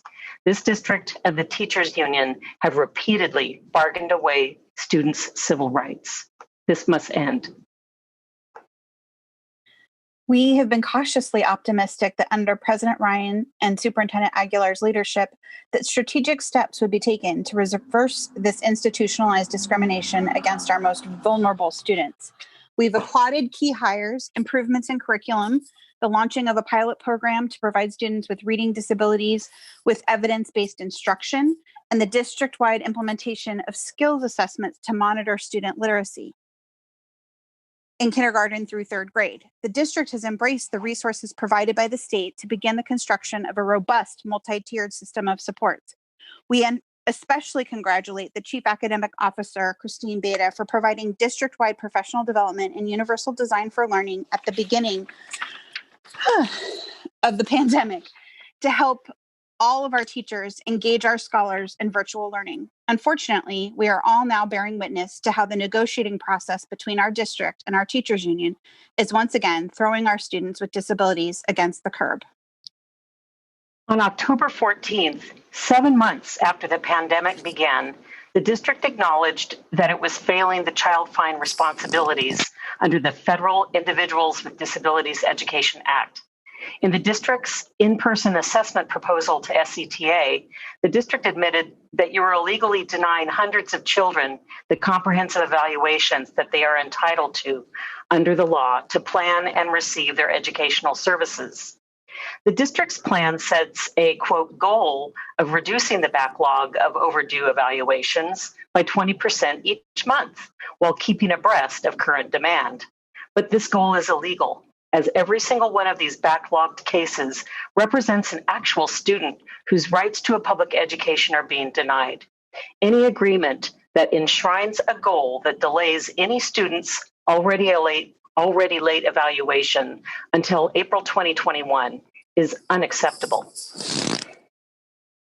As to in-person testing, the district's proposal states that it will follow the Sacramento County Department of Public Health guidelines for pandemic safety to ensure the safety of teachers and students while these in-person assessments are being completed.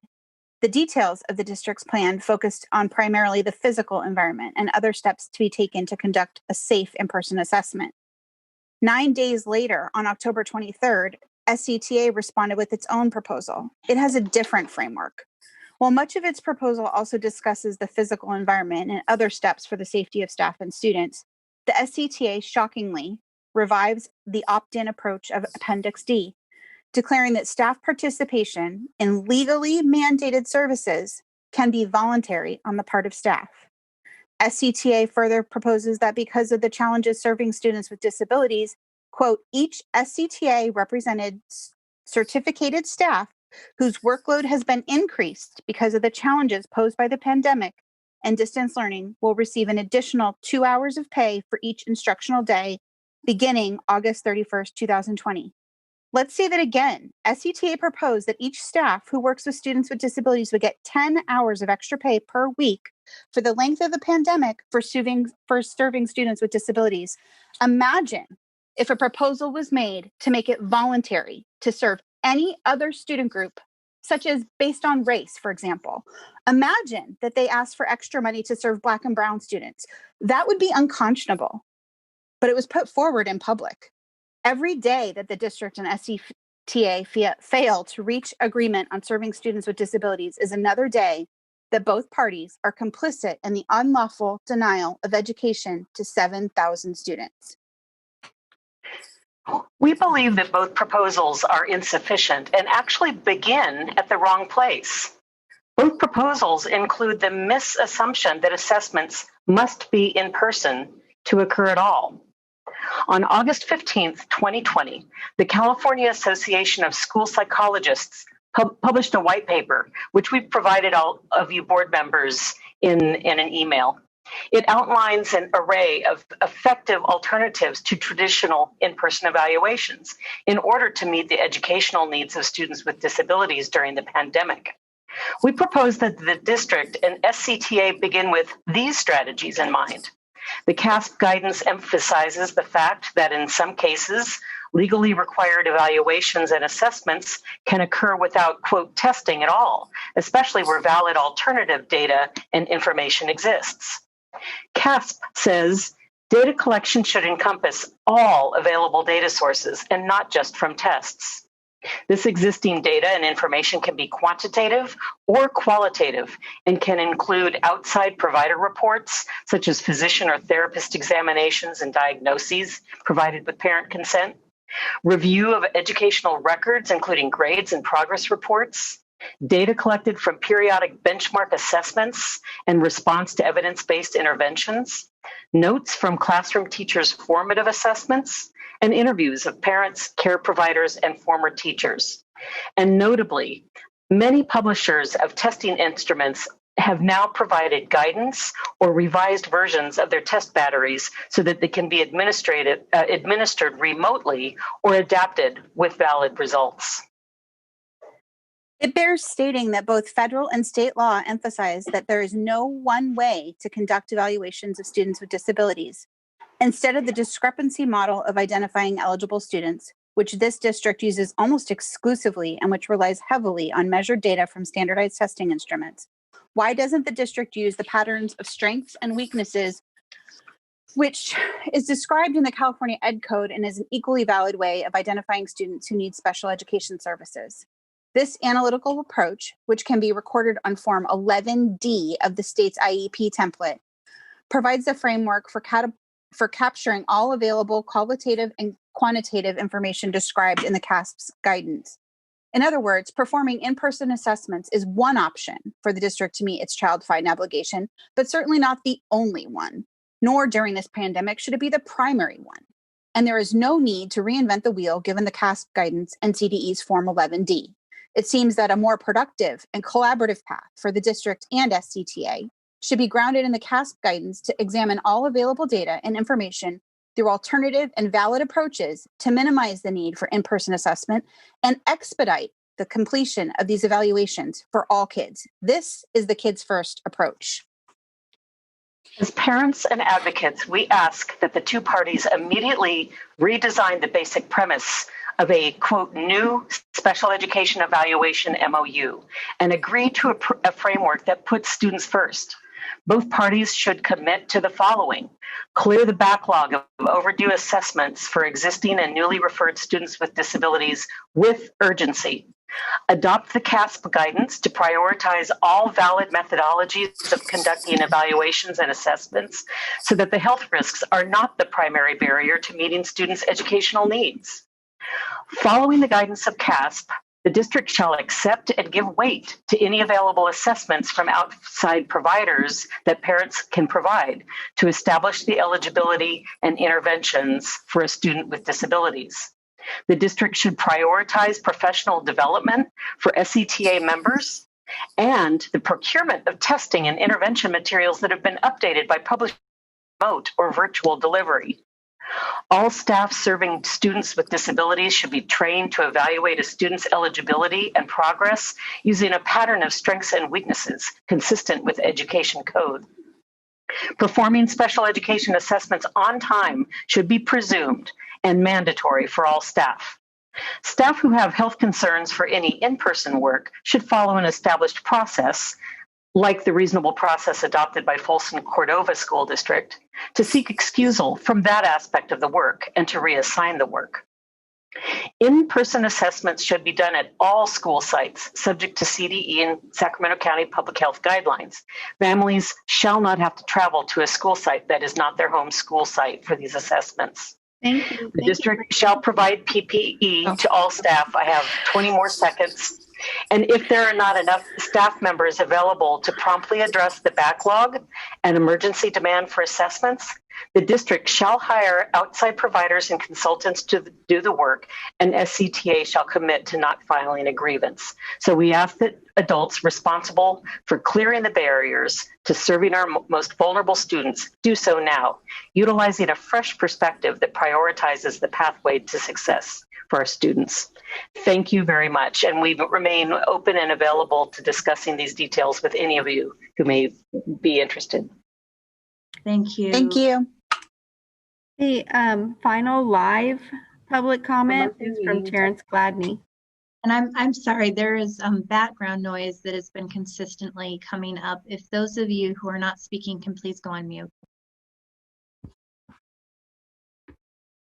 Good evening. I want to comment because at the board meeting on the virtual board meeting, October 1st, I made a public comment in response to Superintendent Aguilar's superintendent report. And I asked specific direct questions of him, which he offered to respond to me. But he was, if I remember correctly, told by board member Ryan or President Ryan that you guys don't have a precedent of responding to public comment. Prior to the meeting, I didn't know that you guys were going to directly respond to public comment when it was appropriate to you this evening. And not only that, you guys had extensive discussion about a public comment that came from SCTA. And in this public comment, I was going to ask that even if it is not a matter of precedent or policy, I don't have the direct relationship with Superintendent Aguilar that I have had with previous superintendents. So I did appreciate his willingness to answer my questions. But as a community member, I feel that I represent and have voices in the ears of many other people that have the same questions as me. So I was questioning why it would be discouraged to have two-way communication with a member of the community. I just felt that, there, and I guess tonight it was verified that there's some inconsistency in the application of that policy or perceived precedent or lack thereof. In addition to that, I don't know why there is a reference to benchmarking neighboring districts around things such as health and safety, but we didn't use those, apparently use those same benchmarks when we're talking about minimum number of synchronous minutes on Zoom. So again, there's inconsistencies that lead to confusion and, it just feels like a lack of transparency when the information doesn't come back. Regarding the metrics around reopening, if we've learned anything from the restaurant industry, there's a lot more willingness to allow operation and existence in outdoor spaces, but we don't know what our current capacity is for outdoor learning space. If we're talking about equity, a school such as Early Wine has a clearly defined outdoor learning space that could be utilized to circumvent some of the ventilation issues that don't exist outdoors, but we don't know what exists at other school campuses. When I had to do my summer learning program this summer, I had to canvass the city parks to find out which one had a restroom, and I found out there was only one in my area. We need that sort of data so that our parents can know when they send their kids back to school, there's an equitable amount of outdoor learning spaces that are available, to mitigate some of the risks that we're talking about when we're talking about health and safety. Thank you. Thank you for your comments, Mr. Gladney. We have 4 written public comments. The first is from Amanda Connolly. And she says, good evening and thank you. Gavin Newsom's children are safely returning to their school this month and planning to be full-time in person next month at the private school Gavin Newsom sends his kids to. If they can safely return to school, so can we. The only difference between their school and our schools are the SCTA and politics. Our kids need to be back in the classroom yesterday. You all need to make it happen. I've encouraged my cousin who just moved here to avoid the SCUSD area for her daughter's sake at all costs. If private school teachers can safely return, we can too, if it's what we actually want to do.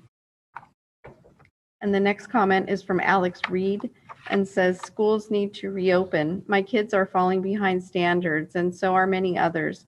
Other schools are opening up and have been open for some time. We love where we live, but we are looking at moving just to go to school. There needs to be a plan for opening communicated with the parents ASAP. If teachers and some students don't feel safe, they can continue online. If you are low on teachers because of the union, there are many of us who would be happy to help and go into the classroom if you grant us emergency credentials. Please reopen our schools. The kids need real schooling. And Amanda Connolly says, I'd like to commend the nutrition services staff at Abraham Lincoln Elementary for their speedy and streamlined service. As difficult as it can be with 3 kids during this mess, having a quick lunch delivery helps. For any parents still having difficulty scheduling food services between school and work schedules, check neighboring districts like San Juan because they serve food to any children 18 or younger, just like SUSD. Some of them have twice daily service, so you could even pick it up daily before school starts at some sites. And the last comment is from Shannon Schmidt and says, dear valued school board members, it's been a busy and productive couple of weeks here at the California Montessori Project Capitol Campus. While we have been continuing implementing our program using a distance learning model, teachers have also been diligently preparing for and conducting our first trimester parent-teacher conferences via Zoom. These conferences are particularly noteworthy this year as our teachers are introducing our new standards-based report cards to families for the very first time. Over the past 3 years, the CMP network has worked diligently to create curriculum guides that align the California Common Core state standards, Montessori curriculum, and Ready Math curriculum together. To further support this change, CMP made the decision to change our report cards for our 1st through 6th graders to standards-based report cards. As we near the end of our conference week, I'm pleased to share that I'm hearing many positive reports from teachers about the experience of both using and sharing our new report cards. We are grateful for our amazing staff and parent community. We wish you well and appreciate you taking the time to hear our periodic updates. Sincerely, Shannon Smith, Dean of Students at the CMP Capitol Campus. And that's the last public comment. Thank you, Anne. With no other public comments, we're moving on to our next item, item 9.0. We will be moving directly from 9.0 into 9.1, which will be our discussion tonight. I'm sorry, I've lost my my agenda 3 times this evening. President Ryan, Our public hearing on resolution number 3173, resolution of intention to convey public right-of-way easement entitlements to the city of Sacramento at John Cabrillo. Good evening, President Ryan, Superintendent Aguilar, members of the board. This public hearing tonight is based on as the city of Sacramento seeking permanent easement for public right-of-way at John Cabrillo Elementary for its traffic and pedestrian signal improvement project. The goal of obtaining an easement is to enhance safety at the intersection of Seamus Avenue and Lonsdale Drive by replacing signal poles and upgrading signal equipment. The city desires to acquire an area of approximately 36 square feet for the easement. To initiate the process for an easement, Education Code 17557 signifies that the district has to provide a resolution of its intent to dedicate real property. On the October 15th, 2020 Board of Education meeting, the governing board adopted resolution number 3170, which declared the district's intent to convey district property located at 1141 Seamus Avenue, Sacramento, California, 95822 to the city of Sacramento for a public right-of-way easement. The next steps in the process is to hold this public hearing for any public comment regarding the district's intent to grant a public right-of-way easement to the city of Sacramento. After this public hearing, the board will vote on resolution 3173 on consent agenda for the action of granting a public right-of-way easement to the city at John Caprio Elementary. Thank you. Thank you, Mr. Browning. Do we have any public comments on this item? We have one live comment from Terrence Gladney. Good evening again. As a member of the John Caprillo community, and obviously my children, matriculated through there, within my history as PTA president, for multiple terms, and also just and still an active volunteer years after my kids have left, traffic in the area has been a consistent issue. There's nothing scarier than hearing a car screech on Fruit Ridge in front of that school, which happens more times than not. And I've seen my own fair share of accidents.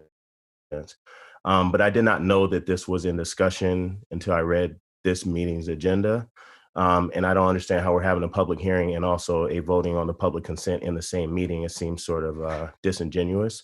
As a volunteer and as a community member, we've had cross-stakeholder meetings within the area with other institutions like Sutterville Preschool, the Southland Park Neighborhood Association, where we have proactively on our own, independent of the district, looked at ways to alleviate some of the traffic issues. And there's a high, the way that the city described it at the time was basically Fruit Ridge was designed as a connector between I-5 and 99.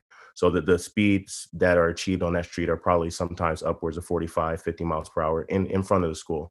But I guess I would like to have a more active level of discussion with stakeholders that are going to be impacted, because it's just not members of the school community that are going to be there. But even still, in this time where parents don't have access to notifications about meetings such as this because they don't have access to the school site, I guess it would be better for me and others in my community to know what are the city's plans and what does that plan look like around the traffic, other than just the fact that they're asking for, an easement into the school site. I guess a more well-defined plan would be,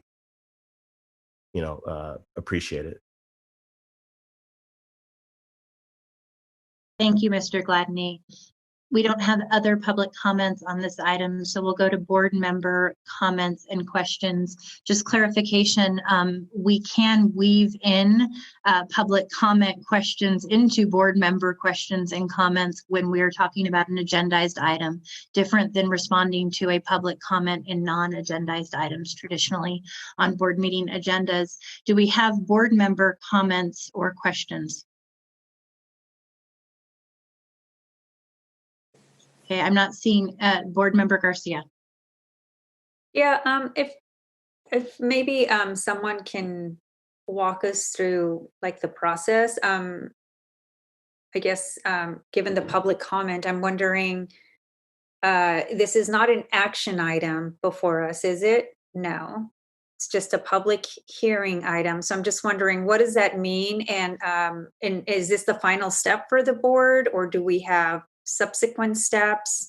Just trying to figure out what that process looks like.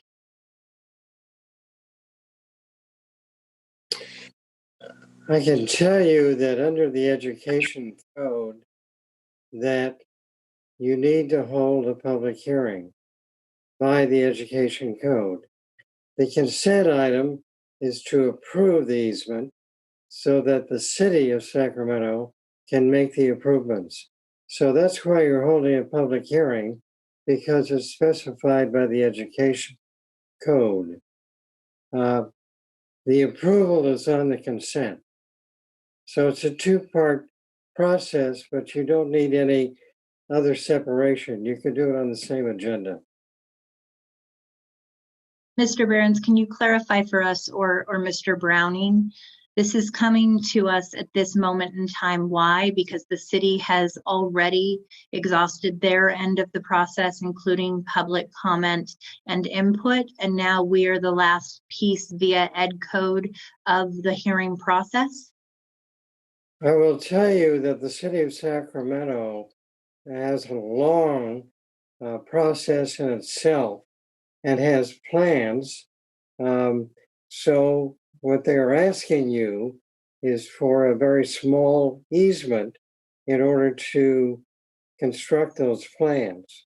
And probably Mr. Browning has been in contact with the city regarding that, but they have their own process.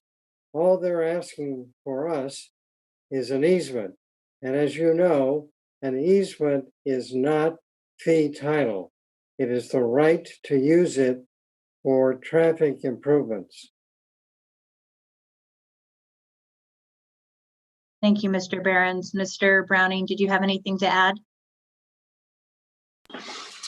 No, Mr. Behrens pretty much summed it up.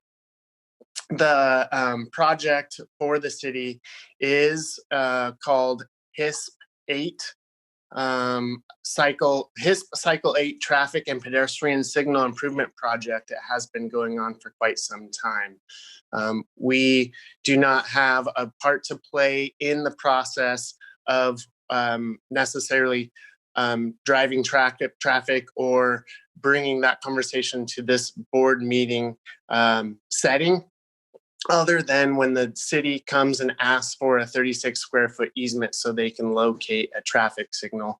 Then that becomes part of the Board of Education's business prerogative. Thank you, Mr. Browning, for clarifying that. Do we have other board member comments and questions? Looks like we don't have any board member comments or questions at this time. Do we have a motion? It's an informational item. Oh. Yes, the approval will be on the consent agenda, Madam President.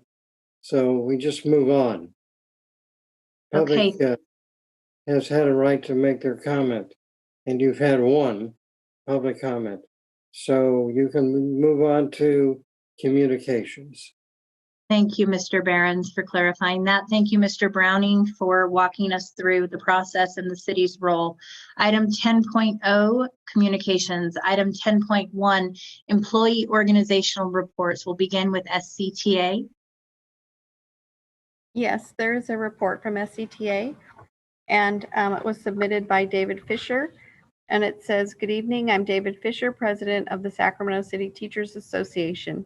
On Friday, October 9, 2020, SCTA, along with the Natomas Teachers Association and the Twin Rivers United Educators, wrote to the superintendents of Sac City Unified, Natomas Unified, and Twin Rivers Unified, as well as Dave Gordon of the Sacramento County Office of Education, about our concern regarding the safety of students and staff if in-person classes resume before the end of this calendar year. In our letter, the teachers from the 3 school districts expressed the following unified position. Quote, educational equity is tied to health equity. We must ensure that there is COVID-19 health equity in all neighborhoods and places across our county before schools return to in-person instruction. Grave health inequities exist related to COVID-19. A disproportionate number of people of color are getting sick and dying from COVID-19. A simple scan of zip codes across our county shows how the virus has had a devastating impact on low-income neighborhoods and communities of color. Community COVID-19 conditions must be steadily low in all zip codes and with the necessary public health preparedness in place. When some get a head start, it deepens inequity, and the rush to open school doors with high background transmission rates places unsafe pressure on low-income communities and our most under-resourced public schools," unquote. We still have not received a response. We have seen, however, that Superintendent Aguilar joined with the superintendents of 6 other large urban school districts, including Los Angeles and San Diego, in a November 2nd letter to Governor Gavin Newsom. According to EdSource, the signatories stake out the position that in-person instruction will not resume in either a hybrid or more traditional form until January 2021 at the earliest, and yet for some reason, our school district won't state that position publicly. Why can't the district clearly communicate its intentions? The letter continues, quote, California has long maintained a set of standards for health, education, and employee practices in schools. This crisis is not a time to lessen standards, which could compromise the health and safety of all in the school community, the quality of education being provided to students, or the protections for employees in the workplace, unquote. Unfortunately, the district's position with the other 6 large urban school districts contradict the position it is taking in its recent negotiations with us. Despite our best efforts to obtain information, SCUSD has been neither timely nor transparent in providing information regarding the spread of COVID within SCUSD. The district dragged its feet on providing the number of employees who have tested positive. By our count, at least 7 additional SCUSD employees have tested positive since this board last met on October 15th. The total number of employees who have tested positive since July 1st, 2020 is now at least 27. The district still has not provided the information for employees who tested positive prior to July 1st. We also know that at least 3 employees have died from COVID. And despite the statements from health services that no employee has gotten COVID from an exposure at work, because of the absence of a comprehensive contact tracing system in Sac City, there is no basis to make such a declarative statement. In fact, such non-factually based assertions may actually create a greater risk to health and safety by giving employees in the community a false sense of security. The district has not implemented a comprehensive contact tracing protocol, has given no indication of its ability to provide COVID testing to students and staff, and has provided no detailed information regarding the installation and replacement of school site filtration systems. The district remains unable or unwilling to answer our basic questions on these matters. The superintendent continues to refuse to participate in our negotiations, in contrast to surrounding school districts like Natomas and Twin Rivers. At the same time, the district still has not made the chief business officer available so that we could get answers to our numerous questions about the budget, including a more detailed explanation of the district's 2019 to 2023 million surplus. We also wanted to discuss the district's choice to park $101.3 million in its books and supplies budget, tens of millions that the district will not spend on books and supplies. When the district included the CBO on its bargaining team in June, she was able to clarify a number of matters, including her confirmation of the district's 8-year trend of projecting deficits that in all but 1 year, 2017-18, resulted in surpluses, in some cases massive surpluses. For the record, the deficit in 2017-18 was the result of the disastrous $6 million vacation buyout for top administrators, the increase in the number of administrative staff, and the implementation of a poorly planned and executed summer school program. Additionally, the district's team has not been prepared to bargain. Despite another commitment from the superintendent that the district's team would be responding to the contract proposals that SCTA made on June 9, 2020, the district still has provided no response. No response on our proposal regarding restorative practices. No response on our proposal regarding the implementation of multi-tiered systems of support, MTSS. No response on our proposal on safety for staff in this pandemic. No response to our proposal to recruit and retain language, speech, and hearing specialists, a proposal we made to the district in December 2019. Unfortunately, Superintendent Aguilar is not the only district representative who fails to respond to communications and concerns from 3,000 certificated educators in the district. On October 1, 2020, we wrote to the school board president, Ryan, and the rest of the school board regarding another conflict of interest issue in SUSD. We raised a concern about the apparent conflict of interest with your general counsel, Jerome Behrens. In our letter, we requested that the district submit our concern to review by an outside third party recommended by State Superintendent Tony Thurmond. Rather than honor our request and provide the assurances to our community that this school board operates in a fully transparent manner without conflict of interest, the matter was referred to the superintendent for a response. Apparently, based on his own legal analysis, he concluded that there was no conflict of interest. It is worth noting that concerns have been raised about Mr. Aguilar's own conflicts of interest, including how he continued to be employed by UC Merced while working as a superintendent here in Sac City, and how Board Member Wu signed a contract between UC Merced and Sac City when Board Member Wu was not authorized to sign contracts on behalf of the district. In sum, we raised concerns about a conflict of interest involving the district's general counsel. The board refers the matter to the superintendent, who provides his legal opinion and declares there is no conflict of interest. To say we are not convinced is an understatement. Finally, at the last meeting, we asked the board to respond to the text message exchange between board member Lisa Morawski and the Sacramento Bee's ethically challenged opinion columnist Marcos Breton, who threatened Ms. Morawski, quote, "The first person to crack on this current board will be featured prominently in my column," unquote. On October 15, we asked the board, first, did Ms. Morawski report to the full board that she had been threatened by Mr. Breton? Second, what are you as an elected body going to do in response to this threat? While we recognize that Mr. Breton is your ally, surely you don't support an opinion writer threatening to use his column as a way to browbeat you and other elected officials to carry out his own political agenda, even if it matches your own. We are awaiting your response. And there are no other reports under 10.1. Thank you, Anne. So hearing no reports from SEIU, TCS, Teamsters, or UPE, we will move on to item 10.2, the District Advisory Committees. Our first District Advisory Committee report is the Community Advisory Committee. We have one live comment and 2 written DLAC reports, and the live comment is from Maria Rodriguez.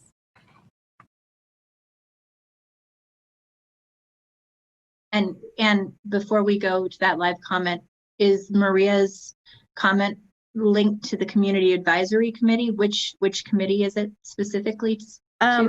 It didn't indicate. Maria, can you answer that, please? I'm speaking on behalf of the LCAP Parent Advisory Committee. Wonderful. Thank you, Maria. I appreciate that. Good evening, President Ryan, Superintendent Aguilar, and members of the board. This is Maria Rodriguez, once again, representing my esteemed colleagues on the LCAP Parent Advisory Committee, even though technically I'm no longer a parent of an SDU-SD student. The LCAP PAC met virtually on Monday, October 26th. As is often the case, our time together was robust and packed full of work, with rarely enough time to cover all of our thoughts. LCAP SIPSA coordinator Stephen Fong makes sure to capture thoughts, questions, and further discussion points. Stephen makes himself available to us outside of our monthly time by setting up additional smaller group meetings for feedback and work. I am very thankful for Stephen's dedication to our PAC. At the end of our September meeting, most of us were overwhelmed with the task of needing to prioritize the many recommendations we had compiled over the year. Consequently, in our October meeting, which I'm reporting on, we attempted to focus our recommendations on 3 categories of priorities: those that were most urgent, those that are ready to move forward, and those that have the potential for the highest impact on student outcomes. We discussed a list of important topics, of which I want to highlight the issue of professional development of staff. While our team is focused on specific professional development in areas of racial justice and literacy, trauma-informed practices, and social and emotional learning, I was enlightened to learn about scope and sequence training, of which you have or will hear more about. But regardless of what training becomes incorporated into future budgets, and this is an important point here, we believe that the efforts of such trainings are undermined when some in our district are given the ability to opt out of training. We seek to see a school climate where there is consistency in the level of training and awareness across all school sites. The fact that there are some schools which excel and others which fall behind is not acceptable. Another important point is that we unanimously request is that the LCAP funds, which are targeted for the benefit of unduplicated students, must go to those students. We have seen LCAP funds be used in a way that helps to balance the budget rather than be used as supplemental funds to enhance programs already in need of stable funding. Do not allow these funds to be misdirected. And finally, to reiterate what Renee and Angie have already said, data, data, data. We were reminded by a member of the public that we are tasked with a job, and it is one of our core practices that we make decisions based on data and facts, not just on how we feel. Unfortunately, one of the side effects of COVID is that our trend data has a big asterisk in it now. I know that this period of time will skew how we are able to truthfully evaluate data in the future. I don't know how we will handle this. Perhaps it is a time to start all over, recreate the wheel, or just try to fit a square peg into a circle slot. But I know if there was ever a team that could tackle this, it is my colleagues on the PAC. It is a diverse group of people who are smart, dedicated, and thoughtful. And my final thought is I really want to thank Board Member Pritchett for giving me the opportunity to work on this team by appointing me. Thank you so much. Thank you again, Maria. We have two comments from regarding DLAC. And DLAC says, our next DLAC meeting is December 9 at 5:30 on Zoom. We encourage you to attend and invite your area's administrators and DLAC representatives. By now, every school site should have had their first ELAC meetings and nominated or elected their DLAC representatives. We continue to advocate for 2 professional interpreters for each language so that they may relieve each other from spoken interpretation and Zoom chat translation and overcome technology issues should they arise. Additionally, interpreters must be proficient regarding simultaneous features for Zoom prior to our DLAC meeting. Mock interpreters Cruz Guzman and Maria Cervera, as well as Excel interpreters, have demonstrated professionalism and proficiency. Please confirm adequate staffing and resources to ensure linguistic barriers are not perpetuated by SUSD. On December 4, DLAC Council will be meeting with Graciela Garcia Torres from SCOE to ensure preparation for the presentation to DLAC by SCOE on December 9 regarding dissolving DLAC bylaws, roles and responsibilities of DLAC, and roles and responsibilities of ELAC. We originally emailed Superintendent, our 2 board member liaisons, and legal counsel for guidance in September. We received no response. We hope Superintendent and all members of the board will attend both December 4 and December 9 meetings. Additionally, DLAC member Arthur Alleman emailed Superintendent and District Administration regarding the multilingual director hiring process with no reply. Teacher and DLAC member Ramiro Hernandez also emailed board members and District Administration with no reply regarding inequities experienced by long-term English learner students. Finally, at the last school board meeting, DLAC member Teresa Hernandez advocated for linguistic access at DLAC meetings and across the district, while also pleading that superintendent and board members work alongside DLAC. DLAC Council awaits your support and collaboration. We can be reached at dlac@susd.edu.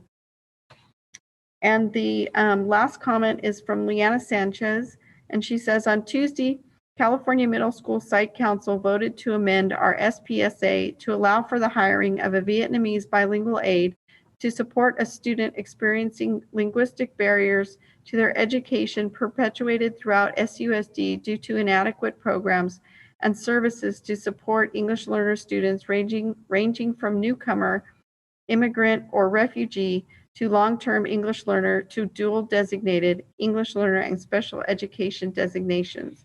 On October 2nd, my principal and I asked multilingual coordinator Azarel Inguinez to allocate centrally managed funds to support English learner students, particularly immigrant and refugee students. On October 7, when we followed up regarding full-time bilingual aides, Ms. Inunez replied that part-time aides would be more likely and she would provide confirmation in the afternoon. However, an update was not provided until earlier this week when Ms. Inunez informed my principal that these positions would not be funded with the reason that the funds need to be used to serve a broader range of students. Though immigrant and refugee students have the most protected funding sources of English learners, an already protected class of students, alternative opportunities for support were not provided. What is the protocol for requesting centrally managed funds to support English learner students? What are the services and programs that supplement, not supplant, general education and ELD funded by these protected monies? I ask that Superintendent Aguilar and Board Member Lisa Morawski work with Principal Haley and Human Resources to ensure that the Vietnamese bilingual aid position authorized by School Site Council is swiftly advertised as a vacancy at Cal Middle so that we provide this necessary service. I ask for your advocacy for transparency regarding programs and services to provide a nurturing learning environment and progress towards reclassification, as well as equitable allocation of protected funds for tiered interventions. That's the final comment. Thank you, Anne. So we have no more reports from our district advisory committees. Item 10.3, actually, do we have a student advisory council report, Board Member Shake? We do not, President Ryan. Since our SAC is a very civically engaged group of people, they're exhausted from the election, so I had to let them go for a night. Well, Board Member Shake, we're very grateful for your efforts that you've put into the recent elections. Item 10.3, Superintendent's Report. Thank you, President Ryan, but I will mention, I did get a glance at this month's newsletter from our SAC. And again, I'm very impressed and want to thank our students for taking on that project and doing magnificent work on it. So thank you, Student Board Member Shake.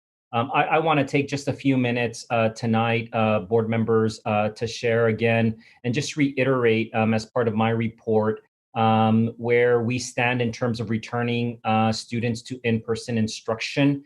You heard about that, the amount of work that has gone into preparing for an eventual reopening as a result of our school closures on March 16th of this year, which seems like so long ago. While we believe that our students are doing the best they can in the current distance learning environment, of course, we know that it does not match the learning that takes place when our students are at school and with their teachers and peers. I see it with my own children at home, and of course, supported by all of the loving and caring adults that we have at each of our school sites and that serve as really a safe haven for so many of our students. As you heard from our presentation earlier, we absolutely want our students to come back to school. And we also want to ensure that we do so in a safe and responsible manner, of course.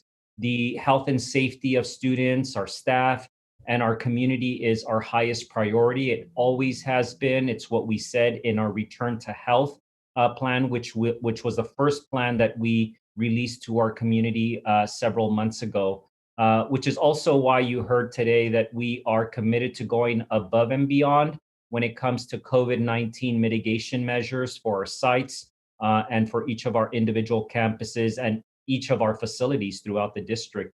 In fact, you heard that our Return to Health plan goes further than these guidelines issued by the state and by the county.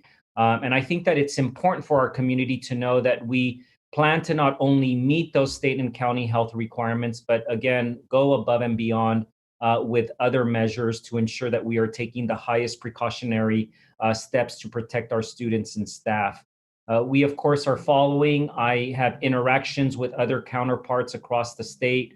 Many of our school districts across the state of California are offering some form of in-person learning or support or assessments. And we have the advantage of hearing the experiences of those districts and making adjustments to our plan, all of our plans as needed to ensure that they are based on the best and current practices that we are hearing and learning from.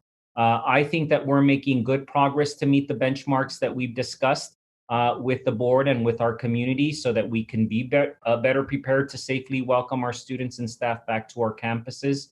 I'd like to share again some examples, but I'll leave it up to or leave it for the next board meeting where we are hopefully will adopt some of these benchmarks that we described earlier. You heard also about our learning hubs and the fact that they continue to serve our students. We have 7 of those hubs. We're hoping to expand those in the near future to serve our most vulnerable and marginalized students across the district. And speaking of those hubs, over the past 2 weeks, I was able to accompany small groups of individuals consisting of representatives from our district community advisory communities, local and state leaders. I'm grateful that Assemblymember McCarty was able to join us at one of those tours. We had legislative representatives, we had folks from the mayor's office, from the city, our UPE, our Teamsters labor partners, to show them how the learning hubs are operating in our district, serving our students. I will keep our community informed as we look into the possibility of expanding some of these hubs, as we work with community-based organizations and determine whether we have the capacity to expand on those efforts. But I just want to end by saying that walking through those hubs and seeing some of our students engaged in their learning, even though it's supplemental support, and excited to be at school with their peers. I was able to interact with many of our staff members, some of whom are coming to our school sites as well to provide distance learning instruction. I'm looking forward to these continued discussions with our board. We will continue to remain committed to the collective bargaining process with our labor partners, of course, as well. We are deeply, deeply committed and hope that we will have an MOU on assessments for students with exceptional needs, for our English language learners, for hearing and vision screening, for athletic conditioning and practices as well. Because we know that those are critical for our students and our families. Finally, we know that our students learn best when they're in our classrooms and they're supported by teachers and our wonderful aides and so many other adults at our schools. And of course, we remain committed to continuing our mitigation measures, which you learned about earlier this evening, as we prepare to welcome all of our students back to school at a near future date. Thank you, President Ryan. Thank you, Superintendent Aguilar. Item 10.4, the President's Report. I'm going to use my time this evening in tonight's President's Report to really speak to the incredible parents, and in particular, the mothers out there doing the hard work of understanding the budget and recommending radical reform and policy change day in, day out. These individuals easily could step into any of our board seats and have been here over the course of the long haul, calling out inequities, calling out civil rights violations, and demanding that our system and the stakeholders that have the power to control education of our children within our system do better for our children. It was about a year ago that I had the opportunity to participate in the Public Education Leadership Program along 3 of those remarkable parent leaders. Renee Webster Hawkins, as you know, from the LCAP PAC, but also one of the co-founders of the Coalition for Students with Disabilities and longtime advocate with the CAC. Cecile Nunley, who has been a long-standing advocate on behalf of our African American community, but also as part of the LCAP PAC, and with an understanding of getting the finances in order necessary to serve our students in the district. And Marco Martinez, a parent in the district who has really had the courage to dig in and have conversations about inequities and pockets of excellence and deserts of despair that exist throughout the district. In the beginning of the Public Education Leadership Program, we had the difficult task of, alongside educators at SCUSD, unpacking the root cause of the inequities that we have in our district. And through tears, and I would say some very difficult conversations, we arrived at a conclusion that the reason that Sac City has failed our students for decades is because we have built a system, as Deming has said, a system that is produced to get the results that it gets, which is to not serve our students, rather to fail our students because we have historically prioritized the wants of adults over the needs of students. As we unpack that further, what we found is that we have a culture of fear in Sac City, a culture of fear of disrupting the status quo, because disrupting the status quo can result, as one of our educators said, in the perception that you were a change agent and by virtue of being a change agent are forced out of the system. How do we see that manifest? We see that manifest in more than 2 decades of inequities and disruption to the service of the very students that we are elected to represent. Our Black and Brown students are students with disabilities. We have allowed, through our contracts, including our Appendix D, which took years to upend, exclusionary practices and an optional culture whereby many within our system choose whether or not they want to serve the most vulnerable students among us, choose whether or not our disabled students should have access to the same services that their peers would have access to in schools that were well-resourced. Looking at things like our ability to serve our Black students and representing the disproportionality of suspension and expulsions, and saying that to address this disproportionate inequity, the racism that we see in our classrooms and on our school sites, rather than upend the system and dismantle practices, we will discuss the possibility of voting on restorative justice and making that the will of schools that choose to do right by our Black and Brown students.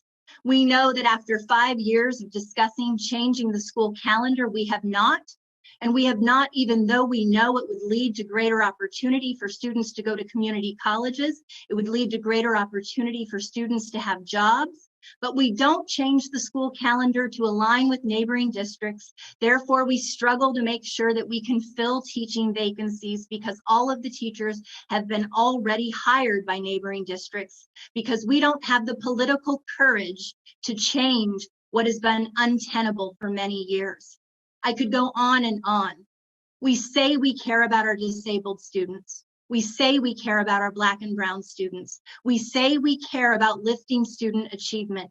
And yet, when it comes to it, we lack the backbone to take the steps necessary to call out a system that has been built to uphold policies and practices that harm those very student populations.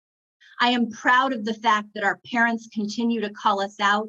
I am proud of the fact that our parents courageously talk about SCTA's leadership and the role that that plays in obstruction and the inability to meet the needs of our most vulnerable students. And I am proud that our parents demand more from our board members, from our district, and from our staff, because our students are counting on us to have the courage to do what is right. Now, I know that that is not always easy. I know that that makes us a target.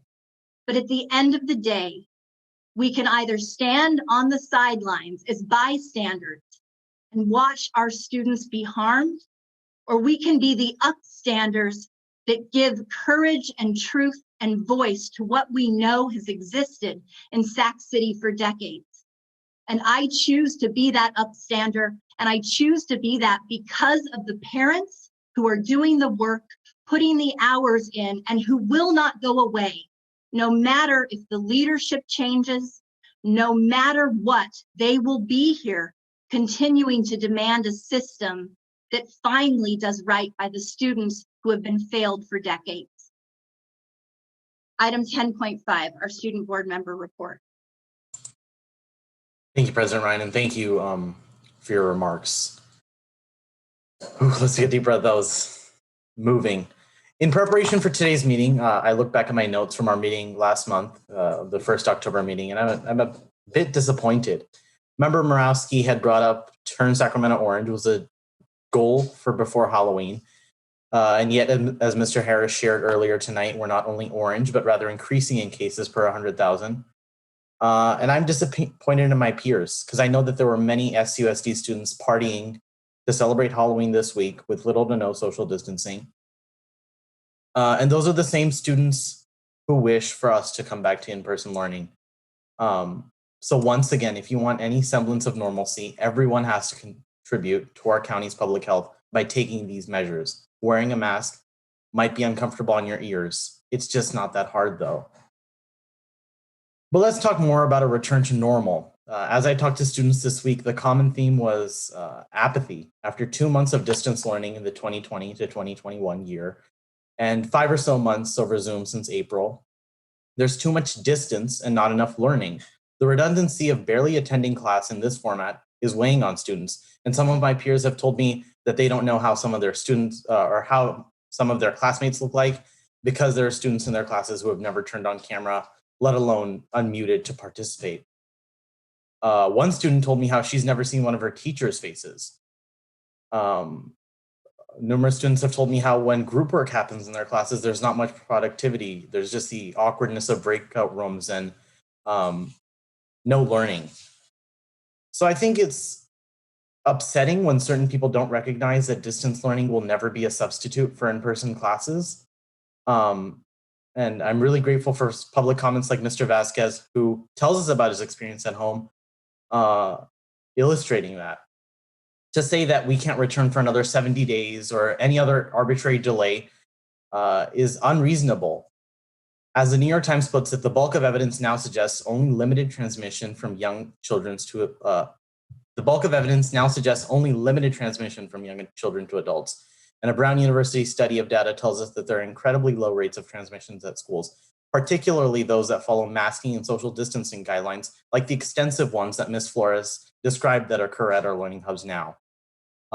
Those hubs are doing a fantastic job, but as President Ryan and the superintendent have noted at different times in the evening, they're not nearly enough.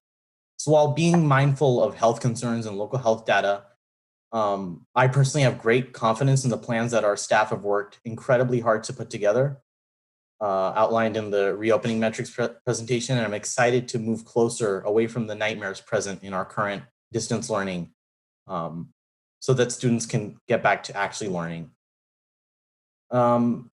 Sort of moving away towards another source of anxiety, the ongoing election. As we wait for votes from Philadelphia to within Sacramento, I wanted to thank our SCUSD students who pitched in and served as poll workers, and really all poll workers who worked to help people vote safely in a pandemic. And I also wanted to thank the seniors who were 18 and performed their civic obligation and voted. It's also important to note in the world of education that these events that we're watching collectively will shape a generation of students as we all move forward into a world where civic engagement is incredibly important.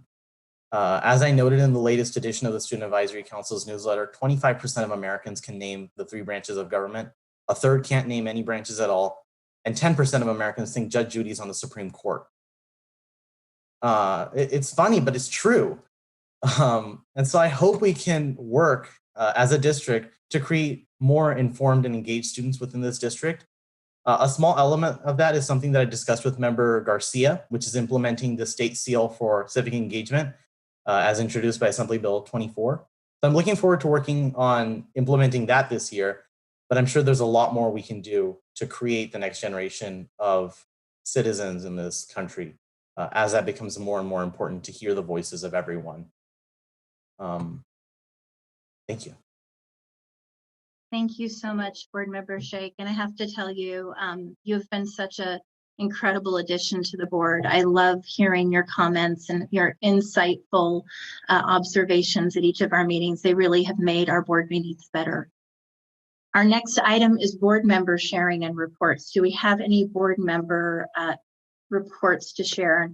I am going to go back to a full screen view because I'm not seeing everyone right now. You can please raise your hand if any of you board members. Okay, Board Member Minnick. Thank you, President Ryan. So in following up on Issa's comments about the election, yes, we had an election this week, and one of the races was for this seat right here. Well, not this one here in my house, but to represent Area 4 on the school board. Earlier this year, I made the decision not to run for re-election. And I just want to say how happy I was that 2 very well qualified folks stepped up to run for this seat. At this point, they're still counting ballots. We don't know the final outcome, but it was a huge relief to me to know that when I stepped down in December, that Area 4 would be well represented no matter what the outcome of the election. So I just wanted to thank the candidates who stepped forward and took a risk and really put themselves out there to represent this community. And that's Naila Pope Harden and Jamie Vila. They stepped up, put themselves out there, and I am looking forward to supporting whoever ends up taking over for me in December. So I just wanted to thank them for their efforts. Thank you, Board Member Minnick. Any other comments? Board Member Morawski. Thank you. I just wanted to quickly share that because we had such a robust presentation today, and we're going to come back to talk about reopening metrics, which I think is just such a critical conversation. I do want to know more about what's on the minds of parents and families and students in my area. So I do plan to hold some additional kind of listening sessions to get feedback on, to share more about, what was presented in terms of the reopening metrics and get additional feedback on those prior to next board meeting. Thank you. Oops. Sorry, thank you, Board Member Morawski. It looks like we don't have any other board member comments or sharing. So we're going to go ahead and move on to the next item. Oops. Item 11.0. Sorry, item, 11.0, consent agenda. Do we have a motion and a second? And then we will do a roll call vote. We'll move. Second. Can we have a roll call vote, please? Member Ryan? Aye. Member Pritchett? Aye. Member Minnick? Aye. Member Morawski? Aye. Member Garcia? Aye. Member Vang? Yes. Member Wu? Aye. The motion carries. Can we have a preferential vote, Madam President? Thank you, Board Mr. Member Barron's. My student preferential vote is aye. Thank you very much, Board Member Shake. Item 12.0, business and financial information reports. 12.1, receive reports. Do we have any public comment on this item? No public comment.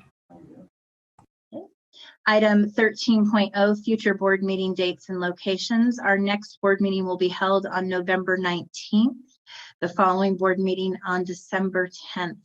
With that, I want to thank you all for efficient and I would say robust dialogue this evening, given the magnitude of items we covered from the budget to school reopening. Can we take a motion to adjourn? So moved. We have a second? Second. All those in favor? Aye. Aye. Okay. Have a wonderful evening, everyone. Stay safe and sane. Good luck.